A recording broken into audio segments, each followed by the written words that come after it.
নমস্কার। এসএনবি ফাউন্ডেশনের আন্ডারে ঋতুচ্ছন্দের তরফ থেকে আপনাদের সকলকে স্বাগত। আমরা মাতৃ আহ্বানে দুর্গা পুজো, তারপর কালী পুজো এবং লক্ষ্মী পুজো আস্তে আস্তে সব শেষ করে এনেছি। একদম শেষ পর্যায়ে এসেছি। আজকে রাত পোহালেই জগদ্ধাত্রী পুজো, মানে মাতৃ আহ্বান একদম সন্নিহিত প্রায়।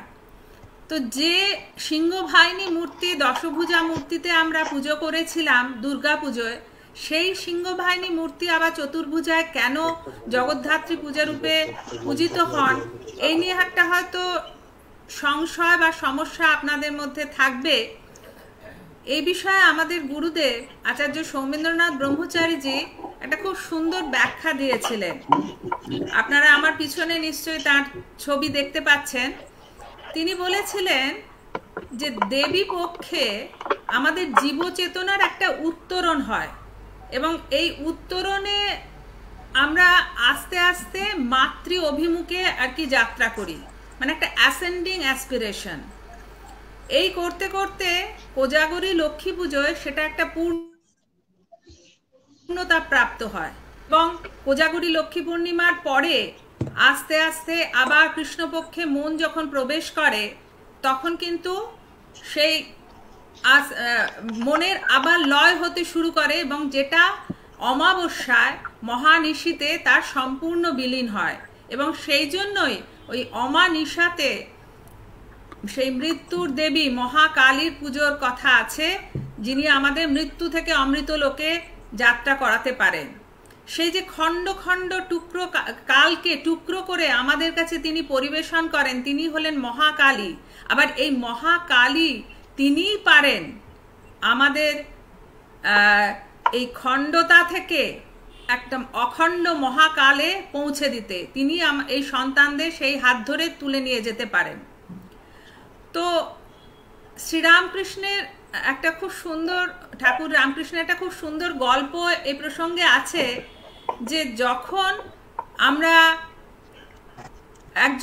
একজন কেউ ছাদে উঠছে, তখন সে একতলায় উঠে বলছে এটা ছাদ নয়, আবার দোতলায় উঠে বলছে না এটাও ছাদ নয়, তিনতলাতে উঠেও বলছে ছাদ নয়। তখন শেষকালে যখন সে ছাদে উঠল, সেই ছাদে ওঠার পরে মানে ঠিক আমরা যেরকম ভাবে দেবী পক্ষ থেকে আস্তে আস্তে অমানিশায় সে আরোহণ করি, ঠিক সেই রকম ভাবে একটা মহাশূন্যে আমাদের কিন্তু এনে হাজির করে এই দেবী পক্ষে। তার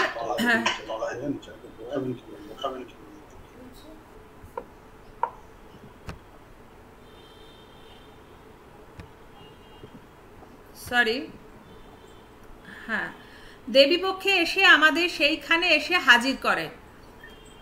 তো জগদ্ধাত্রী হচ্ছেন সেই অতিমানস চেতনা, যেটা সুপ্রামেন্টাল ডিসেন্ট বলে, সেইখান থেকে অবতরণের দেবী। মানে আমরা জীবচেতনায় যে আস্তে আস্তে উত্তরণ ঘটেছিল দেবী পক্ষ থেকে মহানিশার ওখানে, সেইটা আবার ইউ বেন্ড করে আবার অবতরণের পথে আসে। যখন সে নামছে তখন কিন্তু সে তিনতলাকেও বলছে যে হ্যাঁ এটাও সেই চুন সুরকি সেই বালি সিমেন্ট দিয়ে তৈরি, আবার তারপরের তলাকেও বলছে হ্যাঁ সেটাও আবার সেই একই এতে তৈরি। তো এইভাবে আজকে আমরা মাতৃ পূজার ক্রমে আমরা পৌঁছেছি প্রায় শেষ প্রান্তে। আজকে আমাদের মধ্যে উপস্থিত হয়েছেন শ্রী তরুণ গোস্বামী, যিনি ঠাকুর রামকৃষ্ণের মাতৃ সাধনার কথা আমাদের সামনে এনে হাজির করবেন। আমরা দেখেছি সেই জগদ্ধাত্রী যিনি জগৎকে ধারণ করে রেখেছেন, তার মধ্যে কিন্তু কোনো অসুর বিনাশী মূর্তি নয়, তিনি হলেন যেন মাতৃময়ী স্নেহমূর্তি। তো আজকে আমরা তরুণ গোস্বামীকে পেয়েছি, এর জন্য আমরা তরুণকে অনেক ধন্যবাদ জানাচ্ছি, স্বাগত জানাচ্ছি।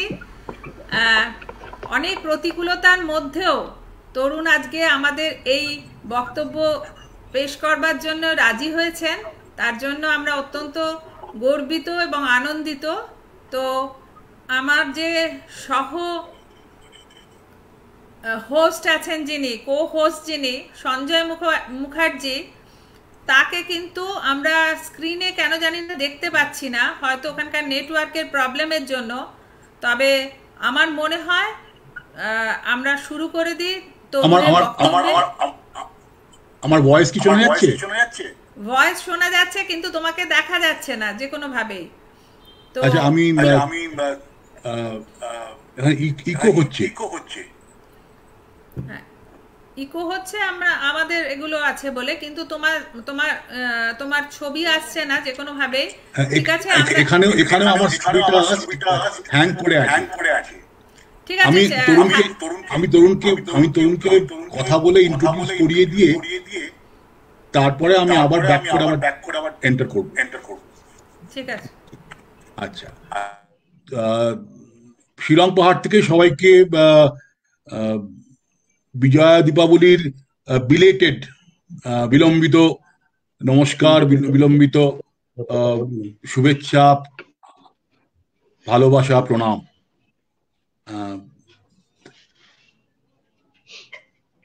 আমি প্রথমেই বলে নিই, অত্যন্ত প্রতিকূলতার মধ্যে তরুণ কিন্তু আজকে আমাদের সামনে উপস্থিত হয়েছে, এবং এই প্রতিকূলতার মধ্যে থেকেও কিন্তু কখনো সে কিন্তু পিছপা হয়নি, কখনো সে আমাদেরই বড় একটু দ্বিধা হচ্ছিল, ডাউট হচ্ছিল ওকে বলবো কিনা, কিন্তু ও তখনই বলছে না আমি কিন্তু বলবো। তো এই হচ্ছে তরুণের স্পিরিট, যে স্পিরিট আমরা মানে আমি গত 50 বছর ধরে দেখে আসছি। সেন্ট লরেন্স স্কুলে ক্লাস 1 থেকে আমরা বন্ধু, তারপরও সে বন্ধুত্ব নানানভাবে বিকশিত হয়। যখনই আমার লেখাপড়ার কাজে কখনো স্বামী বিবেকানন্দকে নিয়ে কাজ করতে যাই, কোনো ডাউট হয় কোথায় কি আছে, কোন কোন কোটেশনটা কোথায় আছে, আর কোথাও পাই না পাই, তরুণকে ফোন করলে তক্ষুনি উত্তর পেয়ে যাই। তরুণ স্বামী বিবেকানন্দ, শ্রীরামকৃষ্ণ, মা শারদার উপরে একজন অথরিটি, এলোকুয়েন্ট স্পিকার। তাছাড়াও তরুণ একজন খুব নামকরা সাংবাদিক। কলকাতা শহরে স্টেটসম্যান পত্রিকায় বহুকাল ধরে সে খুব বহুদিন ধরে কাজ করেছেন, এবং কলকাতা শহর শুধু ভারতবর্ষে অনেকেই তাকে চেনেন। তরুণ খুব গাড়ি চালাতে ভালোবাসেন। স্টেটসম্যানে একটা কলাম বেরোতো গাড়ির উপরে, ঠিক সেই কলামটাও কিন্তু নিজে গাড়ি চালিয়ে নিজে প্রত্যেকটা গাড়ির টেস্ট রিপোর্ট দিত। এছাড়া তরুণের আরেকটি বিশেষত্ব হচ্ছে গিয়ে শীষ দিয়ে গান গাওয়া। ভারতবর্ষে 2-3 জন মাত্র বোধহয় আছেন, তার মধ্যে তরুণ একজন অন্যতম শ্রেষ্ঠ। এবং যে কোনো রকমের গান শীষ দিয়ে, শুধু একা নয়, পুরো ব্যান্ড নিয়ে তরুণ আমাদের বিভিন্নভাবে বিভিন্ন জায়গায় কলকাতায় পরিবেশন করেছে। উত্তম মঞ্চ থেকে, রামকৃষ্ণ মিশন থেকে আরম্ভ করে ইউনিভার্সিটি ইনস্টিটিউট থেকে বহু জায়গায় তরুণ আমাদের গত বহু বছর ধরে পরিবেশন করেছেন, আনন্দ দিয়েছেন। সেই গান একদিকে যেমন কিশোর কুমারের গান, মোহাম্মদ রফির গান, আরেকদিকে সত্যজিৎ রায়ের ছবির গান, হেমন্তর গান, অন্যদিকে ভক্তিগীতি, সব রকম কিন্তু আছে। এই গানের পরিচয় আমরা পেয়েছিলাম ছোটবেলায় স্কুল থেকে, যখন টেবিল বাজিয়ে তরুণ আমাদের সাথে গান গাইতো ক্লাসে। সেটা এখন সেই রূপ নিয়েছে। এখন তরুণের ব্যান্ড এখন শীষ দিয়ে গান করে সবাইকে আমাদের আনন্দ দেয়, উৎসাহিত করে। আর বেশি কথা বলবো না, তরুণ আপনাদের জন্য ওয়েট করছে, অনেক প্রতিকূলতার মধ্যে দিয়ে এসছে। আজকের আমাদের বক্তা তরুণ গোস্বামী, শ্রীরামকৃষ্ণ ও মাতৃ সাধনা, এর উপর তরুণ আজকে আমাদের কাছে বলবেন, আলোকিত করবেন, উদ্বোধিত করবেন। তরুণ। নমস্কার। আমাদের আলোচনার বিষয় আপনারা শুনেছেন শ্রীরামকৃষ্ণ মাতৃ সাধনা, অর্থাৎ আগামী 1 ঘন্টা আমরা আনন্দের মধ্যে ডুবে থাকব। শ্রীরামকৃষ্ণের মাতৃ সাধনা কোনো ভয়ঙ্কর দেবীর সাধনা নয়। সত্যেন্দ্রনাথ দত্ত, বিখ্যাত ছন্দের জাদুকর, তিনি প্রায় 100 বছর আগে লিখেছিলেন, দেবতাকে মোরা আত্মীয় জানি আকাশে প্রদীপ জ্বালি, আমাদের এই কুটিরে দেখেছি মানুষের ঠাকুরালি। দেবতার সঙ্গে মানুষের সম্পর্ক সব সময় কিন্তু একটা শ্রদ্ধা মিশ্রিত ভয়ের। শ্রী ভগবান গীতায় বলছেন, আমাকে 4 ধরনের মানুষ ডাকে, আর্ত, জিজ্ঞাসু, অর্থার্থী এবং জ্ঞানী। এর মধ্যে জ্ঞানী আমার সবচেয়ে প্রিয়, কারণ সে সকলের মধ্যে আমাকে দেখে এবং আমার মধ্যে সকলকে দেখে। শ্রীরামকৃষ্ণ তার মাতৃ সাধনাটিকে এমন ভাবে করলেন যে মা ঘরের আত্মীয় হয়ে উঠল। যে সময় তিনি কলকাতায় ছিলেন 1853 থেকে 1886, এই সময় যদি কোনো কলকাতার ইতিহাস বই আমরা পড়ি, দেখব কোথাও বারোয়ারি কালী পুজোর কথা নেই এবং গৃহীদের কালী পুজো করা হতো না, গৃহীদের বাড়িতে কালী পুজো হতো না। কৃষ্ণানন্দ আগামবাগীশ, যিনি শ্রী চৈতন্যদেবের সমসাময়িক, তিনি কালী পুজো করেছিলেন প্রথম বলা হয়, এবং নদিয়াতে সেই পুজো শুরু হতো দুপুরবেলা মূর্তি বানানো শুরু হতো, তারপর সন্ধ্যেবেলায় পুজো হতো, সারা রাত ধরে পুজো চলতো এবং সূর্যোদয়ের আগেই সেই ঠাকুরটিকে, সেই মূর্তিটিকে ভাসান দিয়ে দেওয়া হতো। শ্রীরামকৃষ্ণ কি করলেন, মা কালীকে এমন করে তিনি আত্মীয় বানিয়ে ফেললেন যে কলকাতায় প্রায় হাজার আড়াই কালী পুজো হয়, বারোয়ারি পুজো, বাড়িতে বাড়িতে কালী পুজো হয় এবং কালী আমাদের অত্যন্ত কাছের হয়ে উঠলেন। কালীর যে ভয়ঙ্কর রূপ আছে সেটি আমরা ভুলে গিয়ে তাকে ঘরের মেয়ে করে ফেললাম। এই যে নতুন ভাবে দেবতাকে দেখা, কারণ শ্রীরামকৃষ্ণ, মনে রাখতে হবে, আমি আমার বলায় যে কালী যেমন একদিকে অনন্তের প্রতীক, সিম্বল অফ ইনফিনিটি, আরেক দিকে কালীর আরাধনার মধ্যে দিয়ে শ্রীরামকৃষ্ণ নারী জাগরণের কথা ভেবেছেন, নারী জাগরণ ঘটিয়েছে এবং নতুন আঙ্গিকে নারী স্বাধীনতাকে সম্মান জানিয়েছেন।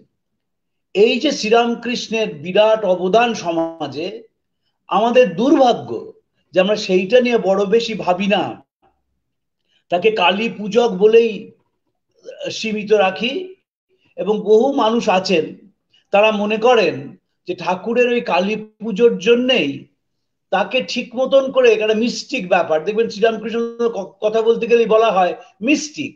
এই সাহেবরা বলেছে, আমরা তাদের থেকে অনুকরণ করে এই শব্দটি ব্যবহার করি, কিন্তু এই যে অনন্তের পুজো করা, কালী হচ্ছে সিম্বল অফ ইনফিনিটি এবং মানুষ এই অনন্তের পথে যায় প্রতিদিন, সেটি শ্রীরামকৃষ্ণ নতুন ভাবে শুরু করেছিলেন। তাই শ্রীরামকৃষ্ণের কনসেপ্ট অফ ইনস্টিটিউশনাল রিলিজন, সেটি কিন্তু কার্ল মার্কসের ওপিয়েট অফ দি মাসেস নয়, সেটি কিন্তু বার্ট্রান্ড রাসেলের বিগ ব্রাদার নয়, যে বিপদ হলেই সেই আমরা ভগবানের কাছে যাব এবং তিনি আমাদের বিপদ থেকে মুক্ত করবেন, তাই তার জন্য প্রার্থনা। তিনি আমাদের বাড়ির মানুষ। এই গতকাল একটি পরিবারে গিয়েছিলাম, স্যার গুরুদাস বন্দ্যোপাধ্যায়ের পরিবার, সেখানে 148 বছরের পুজো হচ্ছে।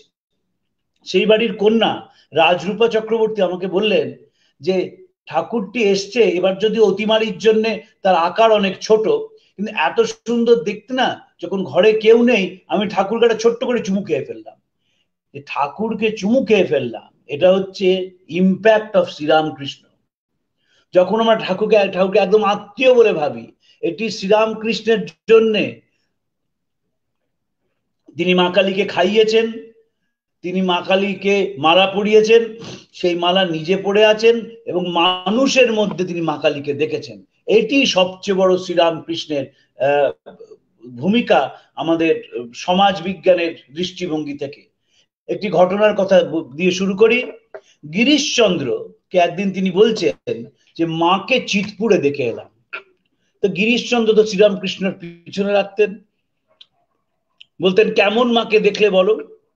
তখন শ্রীরামকৃষ্ণ বলছেন যে কেমন দেখলাম জানো, দেখলাম পরিষ্কার শান্তিপুরি কাপড় পরেছে, মাথায় খোঁপা, তাতে রূপোর কাঁটা দিয়েছে, তাতে আবার বেল ফুল জড়ানো, মুখে রং মেখে, হাতে থেলো হুঁকো নিয়ে মা বহু পুরুষের মনোরঞ্জন করছে। গাড়ি থেকে বললে তুই এইখানে এইভাবে, একজন বারবণিতার বর্ণনা দেওয়া হচ্ছে, সেই বর্ণনা বহু পুরুষে তিনি মনোরঞ্জন করছেন, মুখে রং মেখেছেন, হাতে থেলো হুঁকো এবং সেখানে রূপোর কাঁটা মাথায় রয়েছে, জুঁই ফুল জড়ানো রয়েছে এবং শ্রীরামকৃষ্ণ সেই তার মধ্যেও মাকে দেখছে। এই হচ্ছে শ্রীরামকৃষ্ণ। এইটি আমি আমার বলার চেষ্টা করব যে এখনকার যে যুগ, সেই যুগে এই ভাব যদি না আসে তাহলে পৃথিবীকে বাঁচানো যাবে না। মানুষের সম্মান করা, নারীকে সম্মান করা, এটি আমাদের একান্ত প্রয়োজন আজকের দিনে। যখন সিডিশন কমিটির রিপোর্ট সাহেবরা তৈরি করেন স্বামীজির দেহত্যাগের 1 যুগ পরে, তারা দ্বিতীয় চ্যাপ্টারে 2টি বাঙালির কথা উল্লেখ করেছেন। একজন গদাধর চট্টোপাধ্যায় আলিয়াস শ্রীরামকৃষ্ণ, তিনি কি করলেন? তিনি মানুষকে সম্মান করতে শেখালেন। তাই জন্যে তিনি হচ্ছেন father of the revolutionary movement in Bengal. বাংলাদেশের যে বিপ্লব আন্দোলন, তার জনক হচ্ছেন শ্রীরামকৃষ্ণ। আর বিবেকানন্দ সম্বন্ধে বলা হলো তিনি মৃত্যুর পর আরো ভয়ঙ্কর হয়ে উঠেছেন। Vivekananda after death has become more dangerous than when he was alive। এই যে বিপ্লবী শ্রীরামকৃষ্ণ, তিনি বাইরের কোনো বিপ্লব ঘটান না, বিপ্লব মনে ঘটান। একটি মানুষ বড় মানুষে রূপান্তরিত হয়, একটি মানুষ সূক্ষ্ম মানুষে রূপান্তরিত হয়, একটি মানুষ অনেক বেশি সহানুভূতিশীল হন, সংবেদনশীল হন, নতুন মানুষে পরিণত হন। এবং শ্রীরামকৃষ্ণের যে মাতৃবন্দনা, সেটি কিন্তু কোনো ট্রেডিশনাল ফর্মে নয়। তিনি সংস্কৃত জানলেও সেই সংস্কৃত তিনি উচ্চারণ করতেন না, কারণ তিনি লোকশিক্ষক ছিলেন। তিনি সাধারণ মানুষকে শেখাচ্ছেন যে মাকে ডাকা মানে নিজের ভাবে ডাকা। সেখানে সংস্কৃতের প্রয়োজন নেই, সেখানে কৃত্রিমতার প্রয়োজন নেই, সেখানে কোন রকমের আড়ম্বরের প্রয়োজন নেই, একেবারে নিজের মতো করে ডাকা। স্বামী শ্রীরামকৃষ্ণ গানের ভক্ত ছিলেন, নিজে ভীষণ ভালো গান গাইতেন এবং যখনই কোথাও যেতেন গানের আসর বসত। মারি লুই বার্ক তার বিখ্যাত গ্রন্থ Vivekananda in America new discoveries, সেখানে শ্রীরামকৃষ্ণের দক্ষিণেশ্বরের ঘরের বর্ণনা দিয়েছেন। সেই ঘরটিকে তিনি উৎসবে রূপান্তরিত করতে পারতেন। সাধারণ জায়গাটি হয়ে উঠত অসাধারণ এবং প্রত্যেকটি কথা মানুষের মনকে আরো সুন্দরতর জায়গায় নিয়ে যেত, আরো উপরে নিয়ে চলে যেত। লুই বার্ক লিখছেন, in times of laughter and play, in serious discussion, in moods of spiritual ecstasy, or even in regular routine of eating and sleeping, he transformed life into a festival. The commonplace became extraordinary and the slightest happening a spiritual lesson. এই যে প্রত্যেকটি দক্ষিণেশ্বরের ঘরটি একটি অসাধারণ ঘর হয়ে উঠত, আনন্দের বন্যা বইত। ধর্মাচরণ মানে আনন্দ। বলা হয় আমরা আনন্দ থেকে আসি, আনন্দে থাকি এবং আনন্দে লীন হয়ে যাই।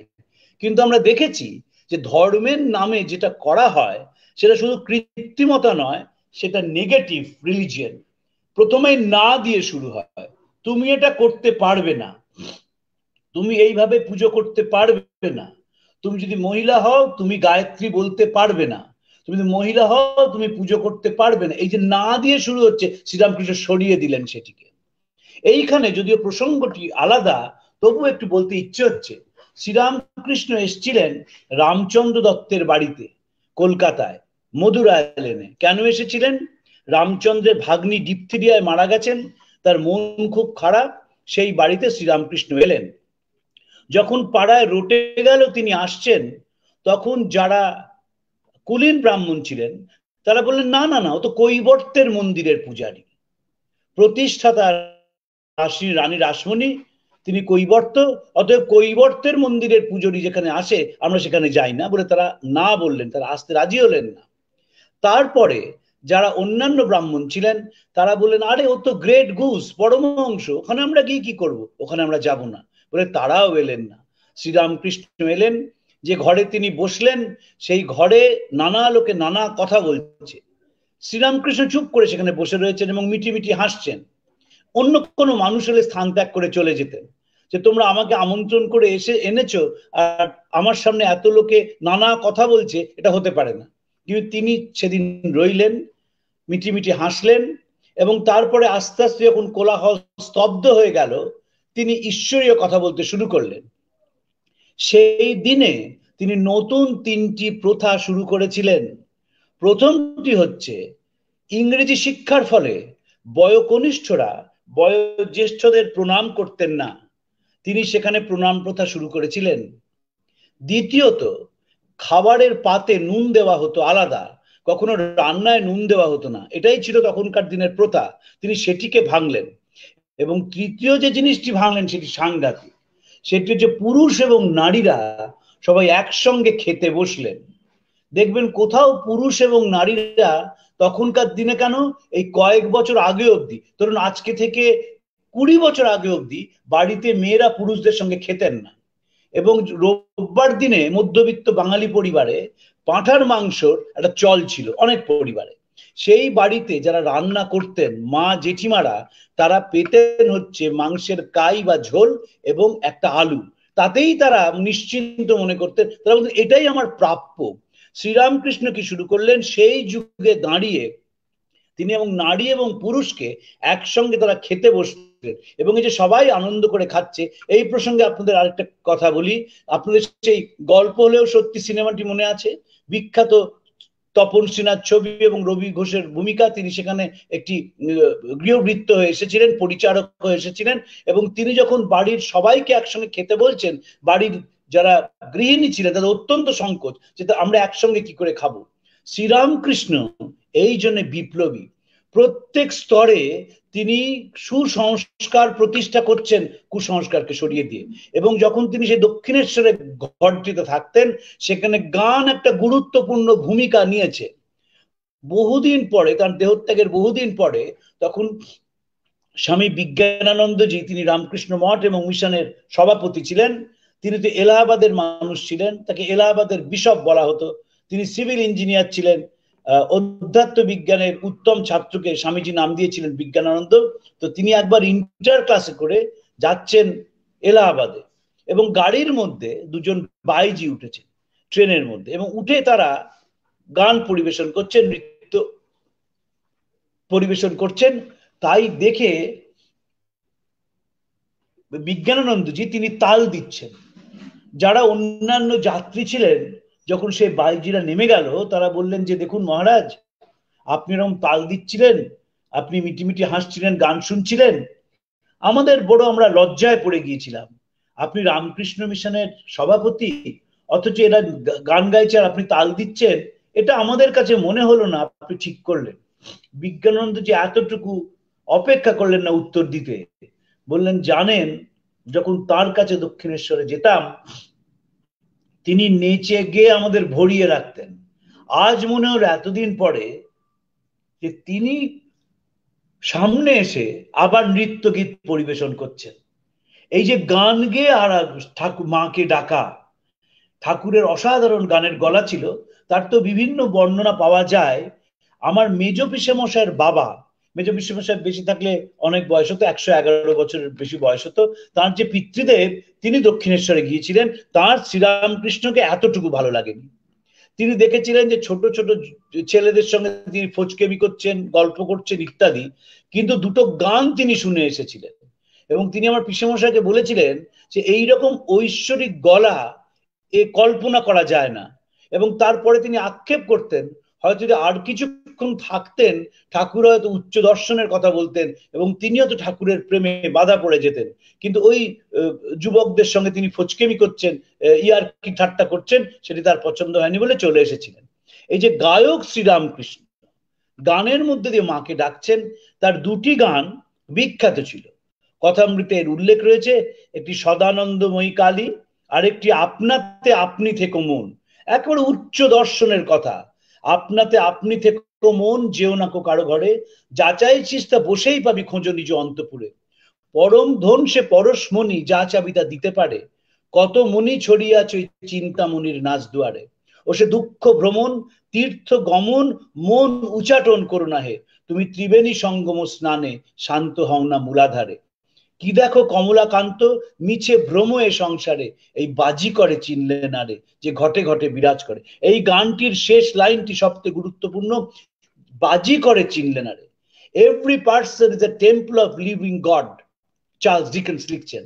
এই যে প্রত্যেক মানুষ, তার দেব শরীর, সে নিজের মধ্যে কখনো ডুবে না, পাশের মানুষের সঙ্গে তুলনা করে, পাশের মানুষটির গুণের সঙ্গে নিজের ত্রুটির তুলনা করে সে মানসিকভাবে ভেঙে তছনছ হয়ে যায় এবং কোনোদিন সে এগোতে পারে না। কিন্তু এই বাজি করে চিনলে না রে, যে ঘটে ঘটে বিরাজ করে। যখন মানুষ নিজের মধ্যে ডুবে যায়, সে নিজেকে আবিষ্কার করে এবং দেখে আমি দেহ নই, আমি মন নই, আমি বুদ্ধি নই, আমি আত্মা। আমার অনুরোধ রইল কাবেরীর কাছে, যদি কাবেরী এই দুটো গান আমাদের একটু শোনান, তাহলে এই আলোচনাটা আরো ঋদ্ধ হয়, আরো সমৃদ্ধ হয় এবং আমরা আরেকটু আনন্দ বেশি আস্বাদন করতে পারি।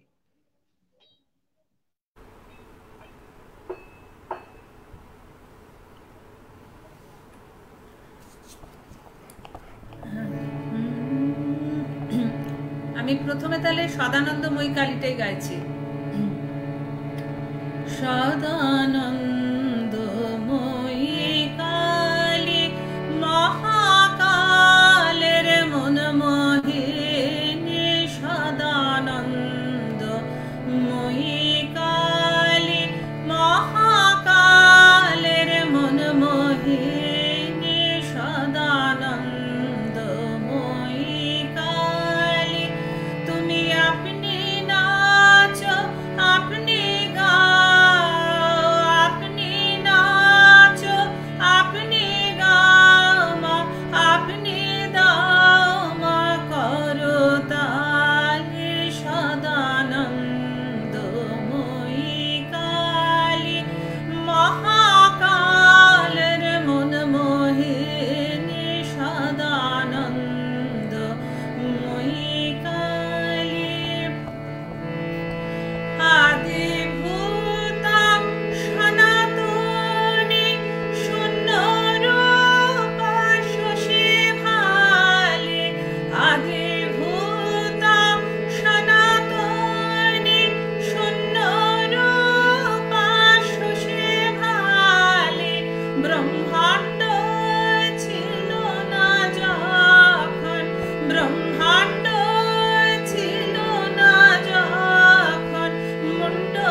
আপনাতে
আপনাতে আপনি থেকো মন, যেও না গো কারো ঘরে, আপনাতে আপনি থেকো।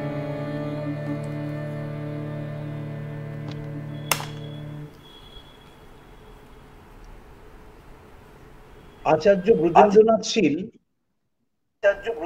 স্বামীজির থেকে 1 বছর সিনিয়র ছিলেন। স্বামীজি তো 1 বছর নষ্ট করেন, নন কলেজিয়েট হয়ে যান যখন প্রেসিডেন্সি কলেজে পড়তেন। স্কটিশ চার্চ ভর্তি হন তখন ব্রজেন্দ্রনাথ স্বামীজির 1 বছর সিনিয়র ছিলেন।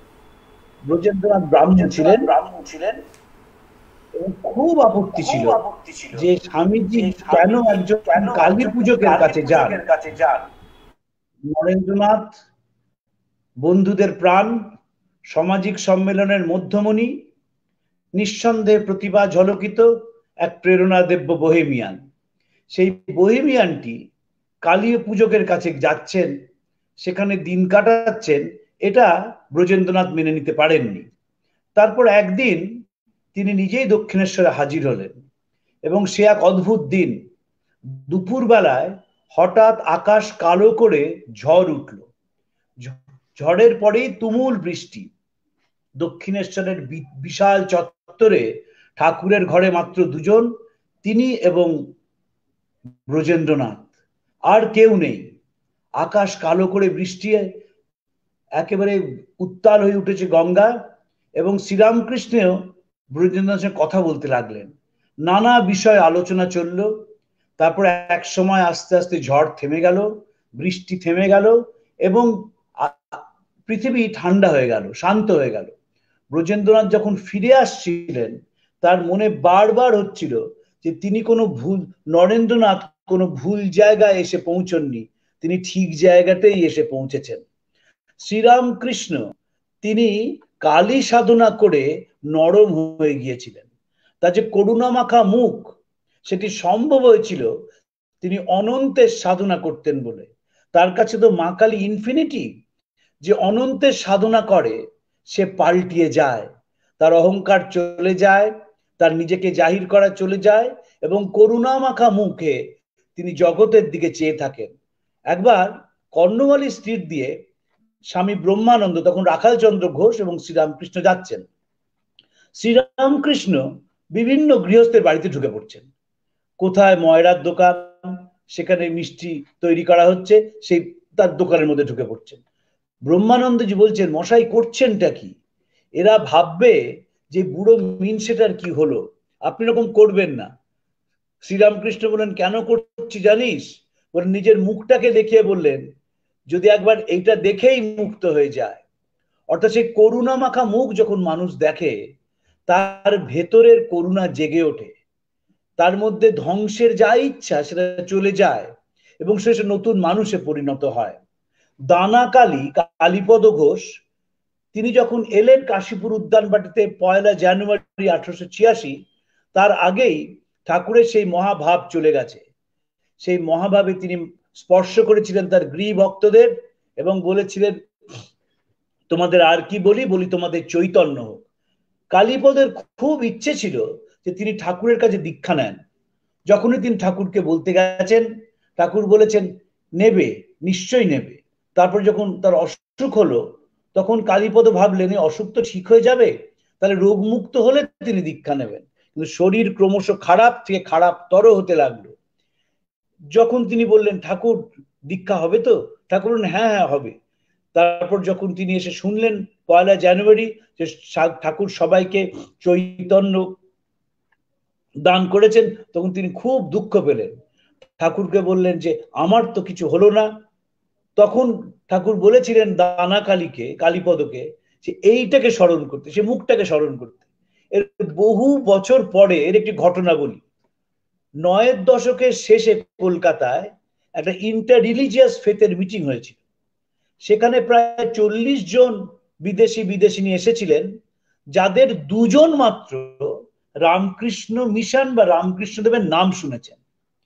এবং যিনি নেতৃত্ব দিচ্ছিলেন তিনি স্যার জন কবডেন, তিনি রানীর পুরোহিত। ইংল্যান্ডে থাকেন, এবং আমার দায়িত্ব পড়েছিল তাদের বেলুড় মঠে নিয়ে যাওয়া। আমি সেই ঘটনাটি এখনো ভুলতে পারবো না। এখন যিনি রামকৃষ্ণ মঠ মিশনের অধ্যক্ষ স্বামী স্মরণানন্দজি, তিনি তখন জেনারেল সেক্রেটারি ছিলেন, সাধারণ সম্পাদক, এবং সেই বিশাল দল তারা গিয়ে বেলুড় মঠে পৌঁছেছেন, এবং জন কবডেন দাঁড়িয়ে রয়েছেন শ্রীরামকৃষ্ণের মূর্তির সামনে, শ্রীরামকৃষ্ণ মন্দিরে তার মূর্তির সামনে দাঁড়িয়ে আছে, এবং দাঁড়িয়ে তিনি স্মরণানন্দজিকে বলেছিলেন, আমি পাশে দাঁড়িয়েছিলাম, আমার স্মরণে আছে এখনো, তিনি বলেছিলেন যে এত করুণা মাখা মুখ কল্পনা করা যায় না। এই যে অনন্ত সাধনা কেন প্রয়োজন? To remove the dust from our lifes. Music, সঙ্গীত কি করে? Music washes the soul from the dirt, music washes the dirt from the soul of everyday's life. এই যে আমাদের আত্মার উপর যে ময়লা পড়ে, সঙ্গীত সেটাকে সরিয়ে দেন। তাই সঙ্গীতই হচ্ছে সর্বশ্রেষ্ঠ সাধনা। শ্রীরামকৃষ্ণ যেখানে যেতেন তিনি সঙ্গীত পরিবেশন করতেন। বিদ্যাসাগর মশাই তিনি লোকসঙ্গীত কিছু শুনেছেন, শোনা যায়, কিন্তু শ্যামা সঙ্গীত শুনেছেন শোনা যায় না। তার কাছে ঠাকুর গেলেন, ওই একবারই গিয়েছিলেন, গিয়ে তার স্বভাব সুলভ আড্ডাটি জমিয়ে ফেললেন। নানা বিষয় কথা হতে লাগলো। শুরুতেই বললেন এতদিন খাল বিল পুকুর দেখেছি, হদ্দ পুকুর দেখেছি, এবার সাগরে এসে পৌঁছালাম। বিদ্যাসাগর বললেন তাহলে নোনা জল নিয়ে যান। উত্তরে শ্রীরামকৃষ্ণ বললেন নোনা জল নেবো কেন, তুমি তো অবিদ্যাসাগর ন, তুমি বিদ্যাসাগর। ঠাকুর চারখানি গান তাকে সেদিন শুনিয়েছিলেন, শ্যামা সঙ্গীত, এবং বিদ্যাসাগর অত্যন্ত প্রীত হয়েছিলেন। জিজ্ঞেস করেছিলেন তোমার ভাব কি? বিদ্যাসাগর বলেছিলেন সে একদিন আপনাকে একলা একলা বলা যাবে। কিন্তু সেই দিনটি আসেনি। বিদ্যাসাগরের সঙ্গে আর দ্বিতীয়বার কোনো সাক্ষাৎ শ্রীরামকৃষ্ণের হয়নি। যদি সাক্ষাৎ হতো তাহলে আমরা বিদ্যাসাগরের কি ভাব সেটি জানতে পারতাম। কলকাতার মানুষদের, তাদের তো অহংকারে ভরা, ইংরেজি শিক্ষা হয়েছে ঠাকুরের ভাষায়। যখন সে কোট প্যান্ট পরে আসে তখন মুখে শীষ দিয়ে গান করে, আর মচমচে জুতো পরে তত্তর করে সিঁড়ি দিয়ে ওপরে উঠে যায়। সেই কলকাতার মানুষদের ঠাকুর একটি গান শোনাতেন, সকলেই তোমার ইচ্ছা ইচ্ছাময়ী তারা তুমি, তোমার কর্ম তুমি কর্মা লোকে বলে করি আমি। একেবারে অহংকারকে নাশ করার গান। আমরা তো সব সময় সেই অশ্বত্থ গাছের ফেকরির মতো অহংকার বেরিয়ে আসে। শ্রী ভগবান গীতায় বলছেন অহংকার ও বিমূঢ় আত্মা কর্তা হম্মিতি মন্যতে। আমরা সব সময় ভাবি আমিই কর্তা। ঠাকুরের সেই বিখ্যাত গল্প রয়েছে যে ইন্দ্র তিনি দেখতে এসেছেন একটি বাগান, সেখানে একটি গরু মারা গেছে। যিনি বাগানটি দেখেন তিনি গরুটিকে পিটিয়ে মেরে ফেলেছেন, কারণ সে সব গাছপালা নষ্ট করে দিচ্ছিল। তখন ইন্দ্র জিজ্ঞেস করছেন তাকে এই গাছ কে করেছে? বলে আমি করেছি। এই ফুল কে করেছে? বলে আমি ফলিয়েছি। এই সব কিছু আমার তৈরি করা। বলে এই গরুটিকে কে মেরেছে? বলে ভগবান মেরেছে। এই যে অহংকার আমাদের সব সময় ভেতর থেকে চাড়া দেয়, এবং ego, foolish and passionate ego আমাদের মানুষের কাছে পৌঁছতে দেয় না, দূরত্ব রচনা করে। এবং এটার জন্যই আমরা মানুষকে খাটো করি, অপমান করি, ঘৃণা করি, অশ্রদ্ধা করি, এবং তাদের কাছে পৌঁছাতে পারি না বলে জীবনের শেষ প্রান্তে শোপেনহাওয়ারের মতো বলি, after you have shed all your burdens you become a burden to yourself. যখন সব বোঝা চলে গেছে তখন তুমি নিজেই নিজের কাছে বোঝা। তাই অহংকারকে নাশ করে এগোতে হয়, ঠাকুরের এই শিক্ষা ছিল। এবং সেই শিক্ষাটি তিনি কলকাতার মানুষদের দিচ্ছেন, অধর ডেপুটিকে দিচ্ছেন, নটগুরু গিরিশচন্দ্রকে দিচ্ছেন, সওদাগরি অফিসে চাকরি করা সুরেন্দ্রনাথ মিত্রকে দিচ্ছেন, মেডিকেল কলেজের ডেমনস্ট্রেটর অ্যানাটমির রামচন্দ্র দত্তকে দিচ্ছেন, যারাই তার কাছে আসছেন। আবার যারা তরুণ, নরেন্দ্রনাথ, রাখালচন্দ্র, শরৎচন্দ্র, শশীভূষণ, রাখতুরাম, তাদেরও সেই অহংকারকে নাশ করার শিক্ষা দিচ্ছেন, এবং একটি গানের মধ্যে দিয়ে দিচ্ছেন সকলেই তোমার ইচ্ছা ইচ্ছাময়ী তারা তুমি। আমি কাবেরীকে আবার অনুরোধ করি, হয়তো একটু কাবেরীকে বিপদেই ফেলছি এই অনুরোধ বারবার করে, কিন্তু যদি কাবেরী একটু গানটি আমাদের শোনায় খুব ভালো লাগবে আমাদের সকলের। সকলেই তোমার ইচ্ছে যদি শোনাও কাবেরী।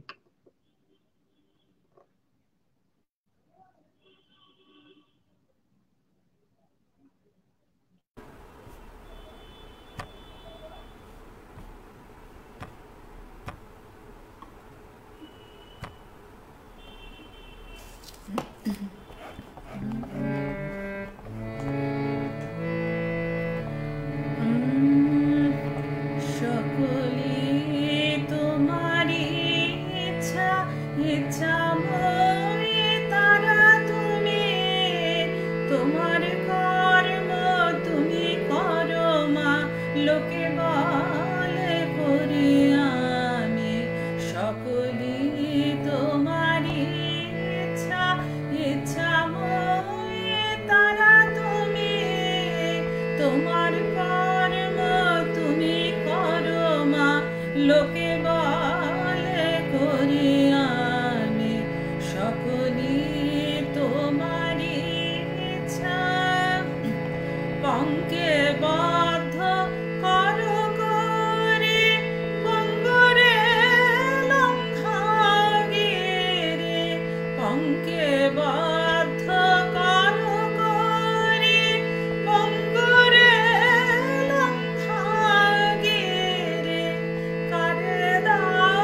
শ্রীরামকৃষ্ণ এমন একটি সময় এসেছিলেন তখন বাংলাদেশে মানে বঙ্গদেশে সাধারণ মেয়েদের উপর যা অমানসিক অত্যাচার হয়েছে সেটি কহতব্য নয়।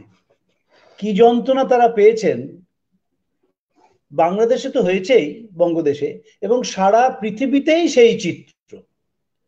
আমেরিকায় বলা হচ্ছে a dog, a wife and a walnut tree, the more you beat them better they be. একটি বাদাম গাছ, একটি নারী এবং একটি কুকুর, তাদের যত পেটানো যায় তারা ভালো ফল দেয়। পাশ্চাত্যে আমরা দেখি যে ডাইনির উপর যে অত্যাচার করা হয়েছে মেয়েদের, ডাইনি সন্দেহে তাদের মুখে গরম জল দিয়ে নানাভাবে অত্যাচার করে মেরে ফেলা হয়েছে এবং পুরুষ শাসিত সমাজ সেটি সগর্বে ঘোষণা করেছে। এই ইতিহাসের প্রেক্ষিতে দাঁড়িয়ে আমরা দেখব শ্রীরামকৃষ্ণ তিনি তার স্ত্রী সারদা দেবীকে মাতৃজ্ঞানে পুজো করছেন, জপের মালাটি তার পায়ে অর্পণ করছেন এবং তাকে শ্রদ্ধায় যে জায়গায় নিয়ে যাচ্ছেন সেটি আমাদের কাছে একটা দৃষ্টান্ত। এই যে নারীকে শ্রদ্ধা করা, যতক্ষণ না নারীকে শ্রদ্ধা করা হচ্ছে ততক্ষণ দেশ এগোতে পারে না। স্বামীজির বিখ্যাত চিঠি স্বামী শিবানন্দজিকে, আগে নারীর বসন ভূষণ আদর খাতির, এবং তিনি বিদেশ থেকে চিঠি লিখেছিলেন যে ঠাকুর যান ক্ষতি নেই, মা যেন না যান। এবং আমরা দেখব গোটা পৃথিবীর ইতিহাসে একটি পুরুষ চালিত সন্ন্যাসী সংঘের কেন্দ্রে বসে আছেন একজন মহিলা, একজন রমণী, স্বামীজির ভাষায় সুপ্রিম কোর্ট, এবং তিনি নানা গুরুত্বপূর্ণ সিদ্ধান্ত নিচ্ছেন। যখন স্বামীজি মঠ বিক্রি করে দেবেন ভেবেছিলেন, তখন বলেছেন করা যাবে না, কারণ ওটা ট্রাস্ট।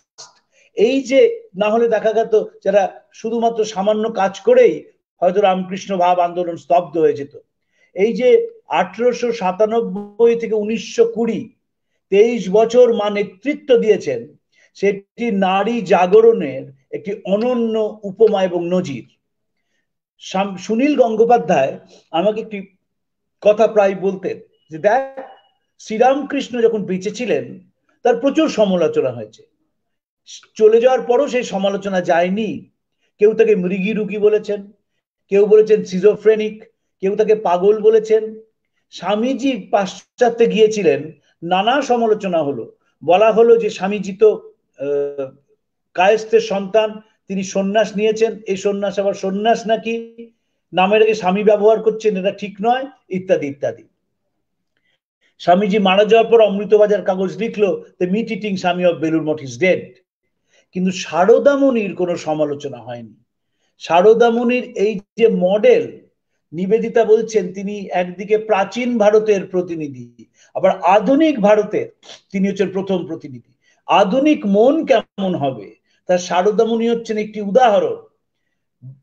তারা সুন্দরী দেবী, তার মন ভেঙে গেছে, তিনি উদ্বোধনে সারদামণির সঙ্গে দেখা করতে গেছে।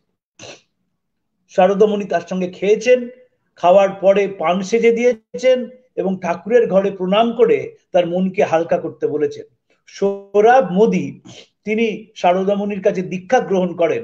নন্দলাল বসু অসাধারণ স্কেচ এঁকেছিলেন তার, এবং বলেছিলেন যে তিনি পা ছড়িয়ে বসে রয়েছেন, এটি তার পাটি শুধু দেখা যেত, সারা দেহ তিনি ঢেকে রাখতেন। এই যে সারদামণি আমাদের সামনে এসে দাঁড়ালেন শ্রীরামকৃষ্ণের কাছে, এই হচ্ছে মা কালী। আবার দেখবেন ঠাকুর চলে যাওয়ার সময় মা কাঁদছেন, আমার কালী কোথায় গেল। কালী মানে আমার অনন্ত হারিয়ে গেল, আমার ইনফিনিটি চলে গেল। নারী জাগরণ, স্বামীজিকে ঠাকুর মাথায় ঢুকিয়ে দিয়েছিলেন যে যতক্ষণ না নারীদের জাগরণ হচ্ছে পুরুষের সঙ্গে, ততক্ষণ দেশ জাগবে না। এবং আমরা দেখব নিবেদিতা স্কুল যেদিন প্রতিষ্ঠিত হয় 13ই নভেম্বর 1898, সেদিন স্বামীজি উপস্থিত, স্বামী ব্রহ্মানন্দ উপস্থিত এবং সারদা মা উপস্থিত। রামকৃষ্ণ আন্দোলনের এই একটি মাত্র অনুষ্ঠান যেখানে এই তিনজনই উপস্থিত ছিলেন, আর কোথাও কিন্তু তিনজন উপস্থিত ছিলেন না। বেলুড় মঠে যখন পুজো হয়েছিল 1901 সালে, তখন সারদামণি উপস্থিত ছিলেন, আমি সে প্রসঙ্গে যাচ্ছি না। কিন্তু সেটিও ছিল কালী পুজোর দিন। কালী পুজোর দিন স্কুল উদ্বোধন করা হলো এবং মা আশীর্বাদ করলেন যে এখানের যে নারীরা পড়াশোনা করছে তারা যেন একেবারে আদর্শ নারী হয়ে ওঠে। আদর্শ নারী কেমন? স্বামীজি বলছেন, mother Shri Sarada has been born to revive that wonderful Shakti in India, making her the nucleus. Gargis and Moitreys will be born in this world. See how grand is the power of the Shakti. স্বামী শিবানন্দকে লেখা চিঠি, এবং সেইখানে তিনি বলছেন যে তাকে ঘিরেই আবার নতুন করে নারী জাগরণ হবে। এই নারী জাগরণ শ্রীরামকৃষ্ণ তৈরি করে দিয়ে গেছেন। একটা ছোট্ট উদাহরণ আপনাদের দিই। ঠাকুর চৈতন্য লীলা দেখতে গিয়েছিলেন, বিনোদিনীকে আশীর্বাদ করেছিলেন 1884 সালের 21শে সেপ্টেম্বর। গিরিশচন্দ্রকে বলেছিলেন তারপর, ওদেরও কিন্তু দিও, অর্থাৎ এই যারা নারী অভিনয় করছেন তাদের টাকা দিও। যেহেতু বারবণিতাদের বাড়ি থেকে তারা আসছেন, বারবণিতাদের সন্তান, কেউ তাদের সম্মান দিত না। লোকে বলে অভিনয় কবু নিন্দনীয় নয়, নিন্দার ভাজন শুধু অভিনেতাগণ। গিরিশ দুঃখ করে লিখছেন। এই যে বিনোদিনীরা টাকা পেতে শুরু করলেন মঞ্চে, সেটি ঠাকুরের অনুরোধের ফল। ওদেরও কিন্তু কিছু দিও। যখন তিনি আবার স্টার থিয়েটারে দেখতে গেছেন, যে 31শে ডিসেম্বর যখন তিনি দেখতে গেছেন, দক্ষযজ্ঞ দেখছেন, তখনও আমরা দেখব সেইখানে তিনি বসে গিরিশচন্দ্রের সঙ্গে কথা বলছেন। এবং যখন নটিরা তাকে প্রণাম করতে এসেছে, তখন তিনি সবাইকে সেই এক আশীর্বাদ করছেন, তোমাদের চৈতন্য হোক, এবং মাথায় হাত দিয়ে আশীর্বাদ করছেন। Touch of assurance. বিনোদিনী লিখছেন যে তিনি আমার মাথায় হাত দিয়ে আশীর্বাদ করলেন, মা তোমার চৈতন্য হোক। নারীকে সম্মান দেওয়া। একজন বারবণিতার মেয়ে নিজের প্রতি বিশ্বাস হারিয়ে ফেলেছে, সবাই তার রূপকে কিনতে চায়, সবাই তার প্রতিভাকে কিনতে চায়। মাতৃ সম্বোধনে অনভ্যস্ত নারীকে ঠাকুর বলেছিলেন, মা তোমার চৈতন্য হোক। এই সম্মানের এমন একটা জায়গায় তিনি বসিয়েছিলেন বিনোদিনীকে। যখন সারদামণি থিয়েটার দেখতে যাবেন চৈতন্য লীলা, ঠাকুর চলে যাওয়ার অনেক বছর পরে মিনার্ভা থিয়েটারে, তখন গিরিশচন্দ্র অনুরোধ করলেন বিনোদিনীকে যে বিনোদ তুই আবার এসে অভিনয় কর চৈতন্য লীলা, মা দেখতে আসে। বিনোদিনী তাকে তার মাস্টারমশাইকে বললেন, তিনি মাস্টারমশাইয়ের কখনো বিরুদ্ধাচরণ করতেন না, বললেন মাস্টারমশাই আমি নিশ্চয়ই অভিনয় করব, আপনি একবারের জন্য ঠাকুরকে এনে দিন, আমি আবার অভিনয় করছি। এবং সেই বিনোদিনীর সেই রাত্রিরে চৈতন্য লীলা যখন অভিনীত হয়, তখন নিমাই সেছিলেন বনবিহারিণী, যিনি গিরিশচন্দ্রের স্টার থিয়েটারের চৈতন্য লীলা যেটি রামকৃষ্ণের দেখতে গিয়েছিলেন, সেখানে গান গাইতেন। নারীকে প্রত্যেক স্তরে, মা কালী দেখছেন তো, ঠাকুরের কাছে নারী হচ্ছেন মা কালী, সচল মা কালী হচ্ছেন ঠাকুর। একজন বারবণিতা তিনি প্রণাম করতে আসতেন দক্ষিণেশ্বরের মন্দিরে। একদিন ঠাকুর পুজো করতে বসেছেন মাকে, তার পুজোয় মন বসছে না। একদিন হয়তো মানুষের পুজোয় মন বসে না, ঘুরে দেখেন সে ভদ্রমহিলা এসে প্রণাম করছেন, সঙ্গে সঙ্গে হাতে যে ফুল ছিল সেই ফুলটি সেই ভদ্রমহিলার পায়ে তিনি দিয়ে দিলেন। তিনি তো একেবারে অত্যন্ত সংকট, একটা বিপদের মধ্যে পড়লেন যে কি কথা, একে ব্রাহ্মণ, তাই ঠাকুর তিনি এরকম ফুল পায়ে দিয়ে পুজো করছেন। সেখানে কিন্তু ঠাকুর থেমে গেলেন না। যখন শারদামণি এসে দক্ষিণেশ্বরে থাকতে শুরু করলেন, তার সঙ্গে সেই বারবণিতাটির পরিচয় করে দিয়ে বলেছিলেন, ইনি তোমার দক্ষিণেশ্বরের শাশুড়ি। নরেন্দ্রনাথ যেদিন মা কালীকে মানলেন, সেদিন ঠাকুরের আনন্দ ধরে না। নরেন্দ্রনাথ সারা রাত্রি গান গেয়েছেন, ঘুমিয়ে পড়েছেন ভোরের দিকে। গিরিশচন্দ্রকে বলছেন ঠাকুর, নরেন মা মেনেছে। গিরিশচন্দ্র বললেন, তাতে কি হলো? বললেন, সকলের মধ্যে এবার মাকে দেখতে পারবে। ওই ইনফিনিটিকে প্রত্যেকের মধ্যে দেখা, সকলের মধ্যেই সেই অনন্ত শক্তি রয়েছে। এই যে বেদান্তের বিশ্বাস স্বামীজির হয়েছিল, সেইটি শ্রীরামকৃষ্ণ তার মাকে দেখিয়ে দিয়েছিলেন, যে সকলের মধ্যে তুমি এই মাকে দেখো, সকলের মধ্যে এই মাকে খুঁজে পাও। শ্রীরামকৃষ্ণের চলে যাওয়ার পরে আমরা দেখব অনেক বছর পরে বাঙালি ক্যালেন্ডার, পয়লা বৈশাখে তো একসময় হালখাতা হতো, ক্যালেন্ডার বেরোতো। যত ক্যালেন্ডার বেরোতো তার 90% হচ্ছেন শ্রীরামকৃষ্ণ এবং মা কালী। কখনো সে মা কালী বসে রয়েছেন নৌকাতে, ঠাকুর টানছেন, কখনো দক্ষিণেশ্বরের মন্দির, সেখানে সারদামণি এবং শ্রীরামকৃষ্ণ রয়েছেন, পেছনে মা কালী, কখনো ঠাকুর তার সঙ্গে কথা বলছেন, কখনো কোনো শ্যামা সঙ্গীত রয়েছে, মার সামনে তিনি নৃত্য করছেন।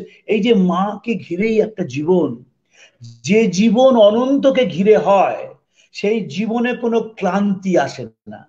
এবং আমরা দেখব পরবর্তীকালে কত সিনেমা হয়েছে ঠাকুরকে ঘিরে। কানু বন্দ্যোপাধ্যায় শ্রীরামকৃষ্ণ সেজেছেন, গুরুদাস বন্দ্যোপাধ্যায় শ্রীরামকৃষ্ণ সেজেছেন, এবং নতুন নতুন গান তৈরি হয়েছে। সেখানেও সেই মাতৃবন্দনা, মায়ের কাছেই নিজেকে সমর্পণ করা একটি বিখ্যাত গান, আমার চেতনা চৈতন্য করে দেমা চৈতন্যময়। পান্নালাল ভট্ট যে গানটি গাইতেন, ধনঞ্জয় ভট্টের সঙ্গে খুব পরিচয় ছিল, আমি বাবুজি বলে ডাকতাম। এবং তিনি তো সিসিল হোটেলে থাকতেন, যখন প্রেসিডেন্সি কলেজে পড়তাম মাঝে মাঝেই তার কাছে গিয়ে হানা দিতাম। এবং তখন তিনি পান্নালাল ভট্টের কথা বলতেন। যখন পান্নালাল ভট্ট যে গান গাইতেন, তখন তিনি গানের মধ্যে একেবারে এমন ভাবে ডুবে যেতেন যেন অন্য লোক থেকে এসেছেন। সব তার পার্থিব যা কিছু ছিল, বাহ্য জ্ঞান লোপ পেয়ে যেত, তিনি নিজের মনে গান গাইতেন। এই বিখ্যাত গানটি পান্নালালের গাওয়া, আমার চেতনা চৈতন্য করে দেমা চৈতন্যময়, বা আমি মন্ত্রতন্ত্র কিছুই জানি না মা। এই যে দ্বিতীয় গানটির কথা আমি বলছি, গানগুলো শুনবেন, যদি গানগুলো শোনেন মন দিয়ে, তাহলে মনের ভেতরে একটা রেভলিউশন হয়, একটা পরিবর্তন হয়। মন যেন একেবারে নিজের এই দেহের খাঁচা ছেড়ে অনন্তে মিশতে চায়। আমাদের প্রত্যেকটি মানুষের মধ্যে সেই অনন্তকে স্পর্শ করার একটা ইচ্ছে আছে, প্রত্যেকটি মানুষের মধ্যে অনন্তকে ছোঁয়ার একটা ইচ্ছে আছে। যখন এই গানগুলো শোনা যায়, তখন মন সেই হরিপাদ পদ্মে আশ্রয় নেয়। হরিপাদ পদ্ম মানে সেই অনন্ত, ইনফিনিটি। তুমি এবং আমি স্বরূপত এক, এই তো অনন্তের ভাবনা। যতক্ষণ এই বোধ আসে, যতক্ষণ সেন্স অফ ডিফারেন্স, ততক্ষণই গন্ডগোল। কিন্তু যখন সেই চলে গিয়ে মানুষ তুমি আমি এক ভাবতে শুরু করে, তখন একটা নতুন সভ্যতা তৈরি হয়, তখন সভ্যতা এগিয়ে যায়। এবং এই দুটি গান আমি একটু কাবেরীকে অনুরোধ করব গাইতে, আমার চেতনা চৈতন্য করে দেমা চৈতন্যময়, যদি একটু একটুও গায়। আর আমায় মন্ত্রতন্ত্র কিছুই জানি না মা। গানগুলো যখন হবে, যারা শুনছেন আমি অনুরোধ করব তাদের একটু মন দিয়ে কথাগুলো শুনবেন, দেখবেন নিজেদের ভেতরেই যে অনন্ত শক্তি আছে, যে শক্তি দেহ নয়, মন নয়, বুদ্ধি নয়, সেই শক্তির হদিশ আমরা পেয়ে যাব এই গানের মধ্যে দিয়ে। কালী বন্দনা, এই যে শ্রীরামকৃষ্ণ শিখিয়ে গেলেন আমাদের, এইটি অনুসরণযোগ্য। আমাদের সত্যি সংস্কৃত পড়বার সময় নেই, আমাদের সত্যি গভীর দর্শনের মধ্যে ডুবে যাওয়ার সময় নেই। কলিতে অন্নগত প্রাণ, এই একমাত্র বাঁচবার উপায় হচ্ছে এই গানের উচ্চ দর্শন গুলোকে মাঝে মাঝে শোনা, নাড়াচড়া করা, আর নিজেকে চেনবার চেষ্টা করা যে আমি তো এই মানুষটা নই, আমার এর থেকে একটা বড় মানুষ আমার মধ্যে লুকিয়ে আছে। সেই বড় মানুষটা কিন্তু বাইরে আনা যায়, তাহলে সমাজের অনেক বাইরে আনা যায়, তাহলে সমাজের অনেক কল্যাণ হয়।